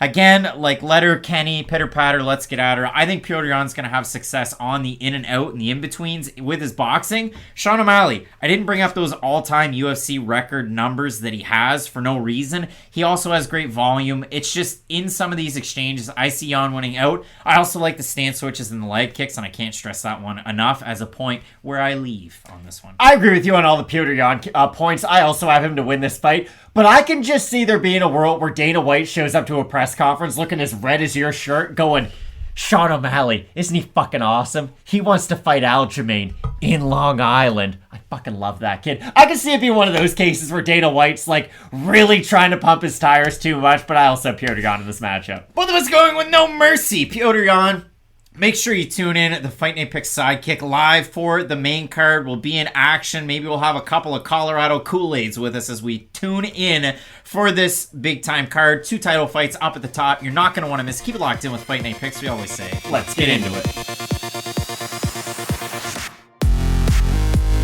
Big-time bantamweight title fight. It's on the line. We have the Funk Master, Aljamain Sterling, taking on that snake in the grass, TJ Dillashaw, in an all-time bantamweight matchup. And if you told me that this fight was going to happen 2 or 3 years ago, I couldn't contain myself. I would have been like rock hard with an emotion. I've got a phoner like Jake Hager when he was with Bellator. I absolutely love this pairing nonetheless. You have the former 2-time bantamweight champ Dillashaw looking to make good and become a 3-time champ. That stuff doesn't happen all the time. And for Aljamain Sterling, prove the doubters wrong, ourselves included, and probably you as well, unless you were an alumnus of Cortland or, you know, somebody on Long Island. Because, man, did Sterling ever look good his last time out against Petrosyan, Matt? I mean, he's looked good in his whole string of fights leading up to his title shot and, of course, him becoming champion. But that's been the great thing about Aljamain Sterling. It feels like he added to his game in segments as he's been a UFC fighter. It's been really nice to see because for the longest part, we knew how good his volume was, we knew how good his wrestling was, but it really did feel like he was another case of a Gilbert Burns, where it's like, okay, we know how skilled you are in every one area of mixed martial arts. It'd be really nice for you to pull them all together, though. And after he did suffer that brutal knockout loss to Islam Makhachev, we're all going to remember that. He gets dropped by a punch, the ref immediately stands him up, he goes for a takedown, gets hit by a switch kick that kind of becomes a knee, and he gets flatlined. It's a really bad knockout loss, and it was one that made a lot of people reconsider if they ever thought Aljamain Sterling would be able to get to this point in the first place. But the run that he's been able to go on since that knockout loss of Brett Johns, Cody Stamen, Jimmy Rivera, Pedro Munoz, Corey Sandhagen, and Petrosyan 1.5 times, let's say, because the first one was disqualification. He more than justified his win over him the second time around, though. It's been really nice to see the evolution of skills throughout Aljamain Sterling. And the first fight that I want to bring up and that I feel like we have to bring up is the Corey Sandhagen submission win. Like, they're still dry. Corey Sandhagen is as good as anybody in this division. He can offer a difficult fight to anybody in this division, and we know how good of a grappler he is. He's got out of bad positions in the past and then been able to make them work for himself. Aljamain Sterling doesn't let you get out of bad positions, though, and even proved that in the Jan rematch. In the first Jan fight, Aljo wasn't able to secure a lot of the takedowns, so we never really saw how good his grappling was going to be once the fight did hit the mat, and we weren't just in these wrestling exchanges. But in the rematch, we saw how much of a handful Aljamain Sterling can be on the mat. Now, yes, he wasn't able to go out there and submit Petrosyan, but we saw the similar game that he showed in the Sandhagen fight, where if he gets you to the ground, if he gets your back, there's basically nothing you can do about it. Now, I would even put TJ Dillashaw into that category. He's a very good MMA grappler in his own right, but I don't think TJ Dillashaw's jiu-jitsu, at least, is on the level of a guy like Aljamain Sterling. No, Aljamain Sterling has great wrestling in MMA, but really, really good lights-out jiu-jitsu when it does come to the mat. Maybe you didn't see that against Petrosyan, but that also goes to iron sharpening iron and skill for skill. Petrosyan has pretty darn good submission defense, but for TJ Dillashaw, I've said this for a long stretch of time, even before he went away, best wrestler in MMA to fit his skill set. And when I look at TJ Dillashaw, whether it's winning the belt the first time at UFC 173, finishing Renan Barão late in that fight, and people are going to forget because Renan went on a BJ Penn-esque run to end his UFC career. Renan was the hotness at one point. He was that hotness. So Dillashaw beats him, takes on an unlikely title challenger in Joe Soto for his first defense, beats Barão a second time. He kind of got lit up a little bit in that fight. Loses a split decision to Dominic Cruz, and then as he builds himself back up again, ends up dusting Cody Garbrandt, not without facing adversity in both of those fights, but beats Garbrandt 2 times in a row, faces Henry Cejudo at UFC on ESPN Numbrero Uno, and a pre- and post-fight drug test was positive. When he cried about how the ref had stole the opportunity from him just for him to fail a drug test after, that's when I was like, oh, I'll break down TJ Dillashaw fights, but like, I don't care about Well, regardless, he did have a 2-year suspension. He did serve that suspension. His last time out, he beat Corey Sandhagen. Obviously, injuries after that fight, that is the kind of crux of his layoff, and it's been just over a year since he fought Sandhagen. Again, that's a controversial fight. We talked about it. Mateusz Gamrot, his last fight against Armen Tsarukyan. If you want to go back in time and watch our video on Dariush and Gamrot. But the fight that Dillashaw had against Sandhagen, equally controversial. And I kind of thought Sandhagen won in the moment. It was one of those fights where, again, like, my opinion on it doesn't matter. Either guy could have won. They were both really good. But if you just look at that fight and how both guys contested it, TJ had nothing for Corey on the feet in that fight. Let's just call it what it is. Like, Corey Sandhagen on the feet was a far better striker than TJ Dillashaw, but TJ was able to use his wrestling, be able to go to that well time after time after time, and really wrestle effectively against a guy like Corey Sandhagen. If he tries to do that against Aljamain Sterling, though, I think he's getting absolutely schooled on the mat. And that's the thing about TJ. It really is going to come down to how does he choose to fight this fight. Because I'm going to disagree. Like, I don't think TJ's the greatest MMA wrestler of all time. I think he's a really good one. I think his wrestling suits him. I think in his day, for a guy that came into MMA, obviously gets kind of entrenched, the Mark Munozes and the Bang Ludwigs of the world. Dominic Cruz took him down, and they have a very similar background. My whole point is TJ Dillashaw's been out-grappled in the past. He is a really strong grappler, but I think he's almost the opposite that a lot of these really strong grapplers who have success on the feet have. People know how dangerous TJ Dillashaw is, so nobody has their hands down by their side. He throws head kicks and multiple combinations that then end in head kicks. I do think with Dillashaw, and it's not that he's a bad wrestler, again, it's not that he's a bad grappler. I'm not trying to say that whatsoever. I just think the other part of his game is so good, it's so eye-catching, it's so talented, that then it helps him open up that other part of his game. And I'll admit the same on the flip side. Aljamain Sterling, think about his fight against Pedro Munoz. Yeah, he got kicked in the legs a lot. Looked like a pretty damn good striker to me, though. He's throwing crazy amounts of volume, switching stances, throwing a long jab, using his own kicks.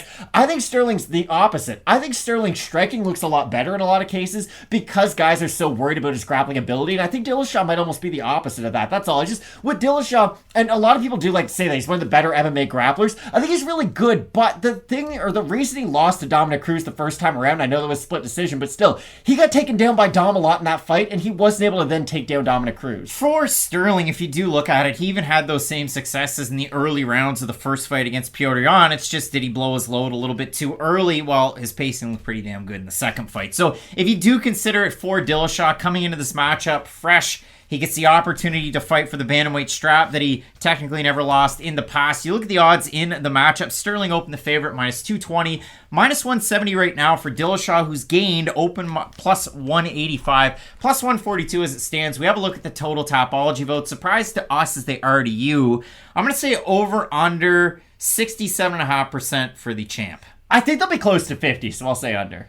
And they're just a little bit under. 1,285 total votes, 64% Sterling, 64% by decision. You've got 28% by submission. For the 36% that have Dillashaw, 60% by decision, 33% by knockout. I think if Dillashaw wins this fight, he knocks out Aljamain Sterling. That'd be great. And I think if Sterling wins this fight, it's by decision or by submission. For Dillashaw, I don't know if it was like me trying to dance to Chattahoochee in high school and I'm missing a half beat, but for Dillashaw... You never knew how much that muddy water meant to you, did you? His striking just wasn't up to snuff, or it wasn't what I was used to. And again, that could be ring rust. Does it exist? I don't know. He tore his ACL in the fight too. But he also did tear that. And if you look at it, his wrestling was still there. But for Sterling, younger fighter, the two-time Division II All-American out of Cortland, I really do like how I've seen the level up from Sterling, whereas for Dillashaw, it was a 2-year layoff. Now, he looked pretty fucking good for a guy in a 2-year layoff against Corey Sandhagen. But having said that, I do like Aljamain Sterling for the wealth of skills that he possesses here. My pick is Aljamain Sterling, but I want to get your opinion on this.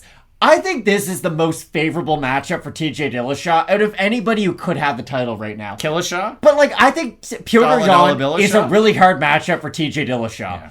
I think Marlon Vera, oddly enough, is a really hard matchup for TJ Dillashaw. Look how he was able to defend the takedown attempts from Dominic Cruz and really make him pay with his power shots. I think there's guys out there right now who are really difficult matches for TJ in a 5-round atmosphere, and I think Aljo is too. I'm picking Sterling in this fight for a reason, but I do think this is going to be a very close fight, and I could really see it coming down to, okay, we're tied 2-2 going into the 5th. Who's going to win this final round? Both guys have great cardio and have great lasting ability in their fights, but I am ever so slightly going to pick Sterling. Let us know down below in the comments section who you have in this matchup. Will it be the Funkmaster Aljamain Sterling? Will it be the California man TJ Dillashaw? A big time main event coming up at lightweight. Charles Oliveira taking on Islam Makhachev. It should be a great fight. Keep it locked in with Fight Night Picks, we always say. Let's get into it.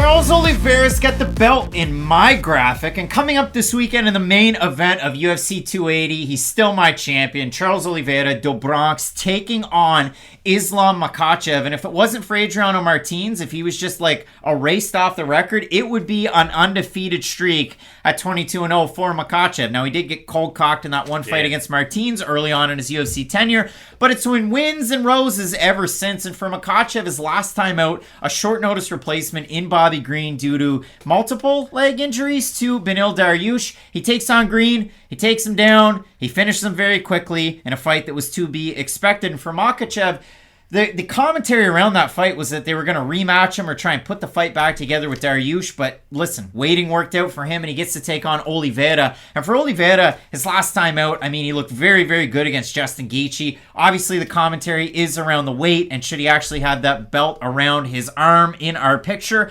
I don't know, remains to be seen. Again, for Makhachev being on such short notice, his last fight was a catch weight of 160 pounds. But I do have a quote from UFC Vice President of Regulatory Affairs, UFC Hall of Famer Mark Ratner on Shout out. MMA on SiriusXM. And after the Oliveira weigh-in debacle, he said, "I can say for sure that Friday there was nothing wrong with the official scale. Maybe there was an issue with the practice scale, but either way, Oliveira did miss the mark at 155 his last time out against Gaethje, but it doesn't take away from the performance that he ended up having." I was gonna say, he still dropped Justin Gaethje and choked him unconscious, which is like insane. Like, that's the thing about Charles Oliveira. If you want me to make a basketball comparison with Charles Oliveira, it's very obvious. It's Giannis Antetokounmpo. You go from a guy who you never expected anything from, and now you expect him to only win and nothing else. And it really has been wild for Oliveira, because everybody remembers him, oh, he was this great submission artist, and wow, you've got to watch out if you fight him on the mat. But every single fight, we started seeing these improvements in his striking. And it all seemed to culminate in that matchup against Jared Gordon, which, let's be honest, that was fucked up to begin with. Like, he never should have fought Jared Gordon. Is it as fucked up as Charles Oliveira walking a line and then his coach going, "Whoa," at one point because he got a little bit too close? I would never do, like, I'm so scared of lions and stuff like that, like, if it ever turned around and gave me a mean look, it's over. Charles Oliveira looked pretty confident walking that lion, so maybe you can look into it a little bit. But for Oliveira, that's the one thing I want to say about this fight. He's so much better than Islam Makhachev striking. It's not even close. And Islam's not this, like, terrible striker. He's basic, don't get me wrong. He's not going to do anything that really wows you in a Yair Rodriguez way. But the improvements that Oliveira have been able to make throughout his career far overshadow anything Makhachev has also been able to do throughout his career. And that's the weird thing about this fight. I think Oliveira is way better on the feet, even though we all know him for his jiu-jitsu, of course. And Makhachev isn't terrible on the feet, even though we all know him for his wrestling. But I think you got to go back and look at the Makhachev fights against Armen Tsarukyan and Davi Hamosh. I think those are the two most important fights to go back and watch, because Tsarukyan was one of the few guys who's ever been able to grapple with Islam Makhachev, and after the fight, you're like, oh, okay, like, it wasn't this, like, life-threatening thing. Like, you can do it if you're really good. And Davi Hamosh kind of hurt Islam Makhachev a couple times in the feet. That's all I'm going to say.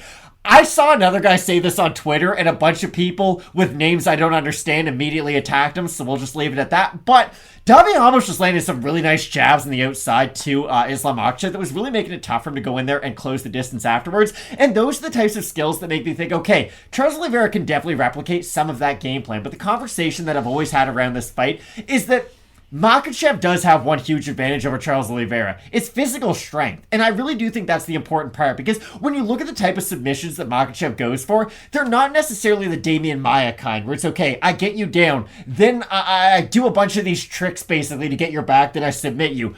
Makhachev's going to grab your arm, your one arm, with both of his, and then basically just overpower you in a lot of these positions. And I know it's wild to say, but this is the case. Charles Oliveira isn't unsubmittable.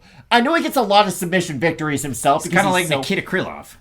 Don't ever mention Nikita Krylov. Charles Oliveira is so much better than Krylov grappling, but you are right. They're two guys who have a lot of wins with their grappling, but they have some losses too. The difference is Oliveira, I favor against pretty much everybody with his grappling, and it's just this weird X factor of the strength of Makhachev that I could see giving Oliveira problems. And Matt bringing up a Davi Hamosh fight in which the judges' final tally 29-27, 30-26, 30-26, but I do agree with you. If you go back and you watch that fight, there are certain things that can carry over into a matchup like this against Charles Oliveira. You can't be so, just stubborn about it. But if you do look at Oliveira, we know this, it's noted. But of the all-time UFC ranks, 9 all-time in fights in the UFC at 30, kind of wild. 5th all-time in wins at 21, number 1 all-time in finishes at 19, number 1 all-time in submissions at 16, and tied for first with Cowboy Cerrone with 18 bonuses. And it's absolutely wild. He's making $900,000 just for being that much better at his job. You look at it for Oliveira, a win over Michael Chandler, he gets the belt. A win over Dustin Poirier, also for the belt. A win over Justin Gaethje for fun. No belt in that one. For Islam Makhachev, you do look at it, the 5-on-in. Davi Hamosh about 3 years ago. The layoffs are obviously a big deal. The win over Drew Dober, he smoked him. He smoked him like a nice turkey at Thanksgiving. He beats Thiago Moises by submission. Didn't see that one coming as easy as it did. He beats Dan Hooker very quickly, and then he beat Bobby Green very, very quickly. Matt, this is the part of the video where we throw it on over to the fans in our YouTube community tab. Threw it out there earlier on today. Interesting. 71% of you have Charles Oliveira to get the win. I don't know who you are. I'm going to read Tyler's. Tyler Gordon saying the champ has a name, and it is Charles Oliveira. Tyler's a fan of the channel. Benjamin is saying, I got Charles for the win. Will T's got Charles, and he's that confident. Tommy's saying, heart says Charles. Brain says Islam. We'll go down a little bit more. Chad the UFC dad, hate to say it, but I think it's Islam's fight to lose. I love seeing fighters like Charles make a resurrection late in their career, but Islam's wrestling is on another level, and I'm a BJJ Very guy. well said, Chad, the UFC. Damon, Islam by KO, TKO round 1 or 2. Luke LaRoche saying, my money is on Islam. And Darren saying, 72% of the people are wrong. And I said, Darren must have a crystal ball, and he says, yeah. I was surprised to see that many people pick Charles Oliveira, and I understand, from a fan's perspective, he's the much more entertaining of the two fighters, so that's why people are going to pick him. But still, the fact that the odds at open were so heavily skewed towards Makhachev. The odds, Makhachev open minus 300, minus 180 for Charles Oliveira, open plus 250, plus 150 right now. And Matt, I will say this, the last time we saw a champion, the incumbent, come in as an underdog, Glover Teixeira lost to Yuri Prochazka. That was the last one. Made it damn close though, didn't he? That's the weird thing about this fight. Again, both guys could have success in the other one's specialty. Oliveira can have success on the mat just like Makhachev can because they're both that good at their grappling. Like, Makhachev's barely going to struggle wrestling with anybody in this division, and Oliveira's barely going to struggle with jiu-jitsu with everybody in the division, except for when they meet each other, and that's why I think this fight is going to be so incredible. I'd be very curious to see if the fight does go late into the 3rd, 4th, and 5th round, who that does favor, because if Makhachev's getting a lot of offensive takedowns, not really having to work for a lot of them, then maybe those last couple of rounds are going to be very beneficial because Oliveira's the one who's had to work out of tough positions. But on the flip side, Oliveira's been getting ready for 5-round fights for what feels like about 3 years now, and he's only fought the best of the best. Like, he's fought Michael Chandler, Dustin Poirier, and Justin Gaethje. Who? 3 of the most dangerous men on, like, the face of the earth, no matter what combat sport or weight division you're in. Islam Makhachev beat Bobby Green and Dan Hooker. Now, to be fair, the skills that he was able to demonstrate in those matchups definitely tells us that he deserves this one, but I do think there has to be something to be said for Oliveira being in these tough fights, knowing how to get through a tough fight, and knowing how to win a tough fight. And we've seen Charles Oliveira in these fights and in compromising positions and taken down in some of these fights. If you look at it against the Carney Nick Lentz, I mean, gee whiz. I'm trying to compare. I'm grasping at straws at this point, but trying to make a couple of comparisons. But if you go down through it, I mean, yeah, he had that tough break between 2015 and 2017. It's been all roses for Oliveira recently. Nick Lentz must have looked at Charles Oliveira like that meme where LeBron was playing for Miami and Kawhi checked in with the Spurs where he's like, really? Like, why did the UFC feel the need to make Charles Oliveira beat Nick Lentz 7 times? It's just the way that it was. But if you're making an official prediction here, what's the pick? I would love to be able to sit here and say Charles Oliveira is going to be a champion for a really long time because I really do enjoy watching his fighting style. Like, I don't like or dislike any fighters in the UFC. I don't watch a lot of interviews and stuff. I just care about how their skills are demonstrated in the cage. But, like, I like watching Charles Oliveira fight. I don't think that's a hot take. Anybody who likes MMA likes watching him fight. So, I guess I'll say for Oliveira what I say for Yuri Prochazka anytime my friends ask me if he's going to be champion for a long time. You can't be that exciting and that good. Those two colors just don't rhyme. And for Oliveira, I think his level of excitement is going to help him in some of the exchanges. He might even drop Makhachev and look really good earlier. But I think that even if Islam does get dropped, he'll be able to panic wrestle his way into a good position. And I really do keep on coming back to the fact that Makhachev has been able to get out wrestled in some spots for like 2 seconds, and then he normally ends up on top. With jiu-jitsu, it'll be interesting to see if Oliveira can clamp onto a tight submission and maybe go for a sweep or anything off that. But but I still find myself picking Makhachev, even though I'm glad you brought up the initial odds because listen, there's some fights, there's a lot of fights every weekend where the odds come out, I don't check them when they first come out, and then by the time we get to the fight, the odds will be very different, and then you'll bring it up. This fight, I knew like well in advance that Islam was a minus 300 favorite when the odds had first come out. It felt like that was a big talking point, and it's really nice to see that the average bettor and the average fan does seem to think that Charles Oliveira has a much better chance than a 3-1 underdog. Yeah, I mean, a large amount of the fans have Oliveira to win, and the odds are closing in closer to par, which, again, favors the champion. But when you do look at a matchup like this, Poirier, great boxer, good jiu-jitsu, good wrestling. Is he leaps and bounds over Oliveira in any one aspect? Like, leaps and leaps and leaps. His boxing, for sure. But is he, like, on that, like, S tier of boxing? Is Dustin Poirier? Yeah. It's pretty darn good. Islam Makhachev to me seems to be like S tier, and then he broke that ceiling, and then he's in above. boxing? Sorry, with his Okay. his wrestling. Islam to me has that skill set. So for me, I like Islam Makhachev with that, and I think Makhachev is going to have a lot of success there. Now again, we've seen fighters, Martins, Hamoshin, Bits, Zarukian, have different successes against Makhachev. Makhachev's human. He can be beaten. They can build a robot that could probably win. But if you look at Islam Makhachev, I think it's his fight to lose at this point. I think Oliveira has all of the skills. He's much more well-rounded. We know this, but really eager to see what we get out of the comments this week on this one because, of course, 72% of you here on the channel right now going with the champion to defend. Both of us going with the man who is challenging, and I'm going to say challenging. I'm going to say Islam Makhachev. But, Matt, we have a big-time week scheduled for this week. Sidekick coming out on Saturday where we hang out. And as DC would say, we chop it up. We're going to chop it up with the fans. Listen, you guys have hung with us for the past month getting over these mediocre fight night cards. This is finally one of the big ones. We have made it. You know how like you'll be in the desert, there's like a mirage, No, you I don't know if it's water or not. This is the thing that you think you see. This is an incredible card from top to bottom. It is an incredibly stacked one. There's a really high level of depth to it. Great fights all through the prelims and the main card. Like I said earlier on, this main card is basically 5 title fights or title eliminators, and I think that's something we can all agree with and really get down with. 2 hours before the prelims, question mark kicks here on the channel. We went 9-2 last week on the card that was Grasso versus Arujau, so you're going to want to make sure you tune in for that. Keep it locked in with Fight Night Picks. We always say, Let's get into it.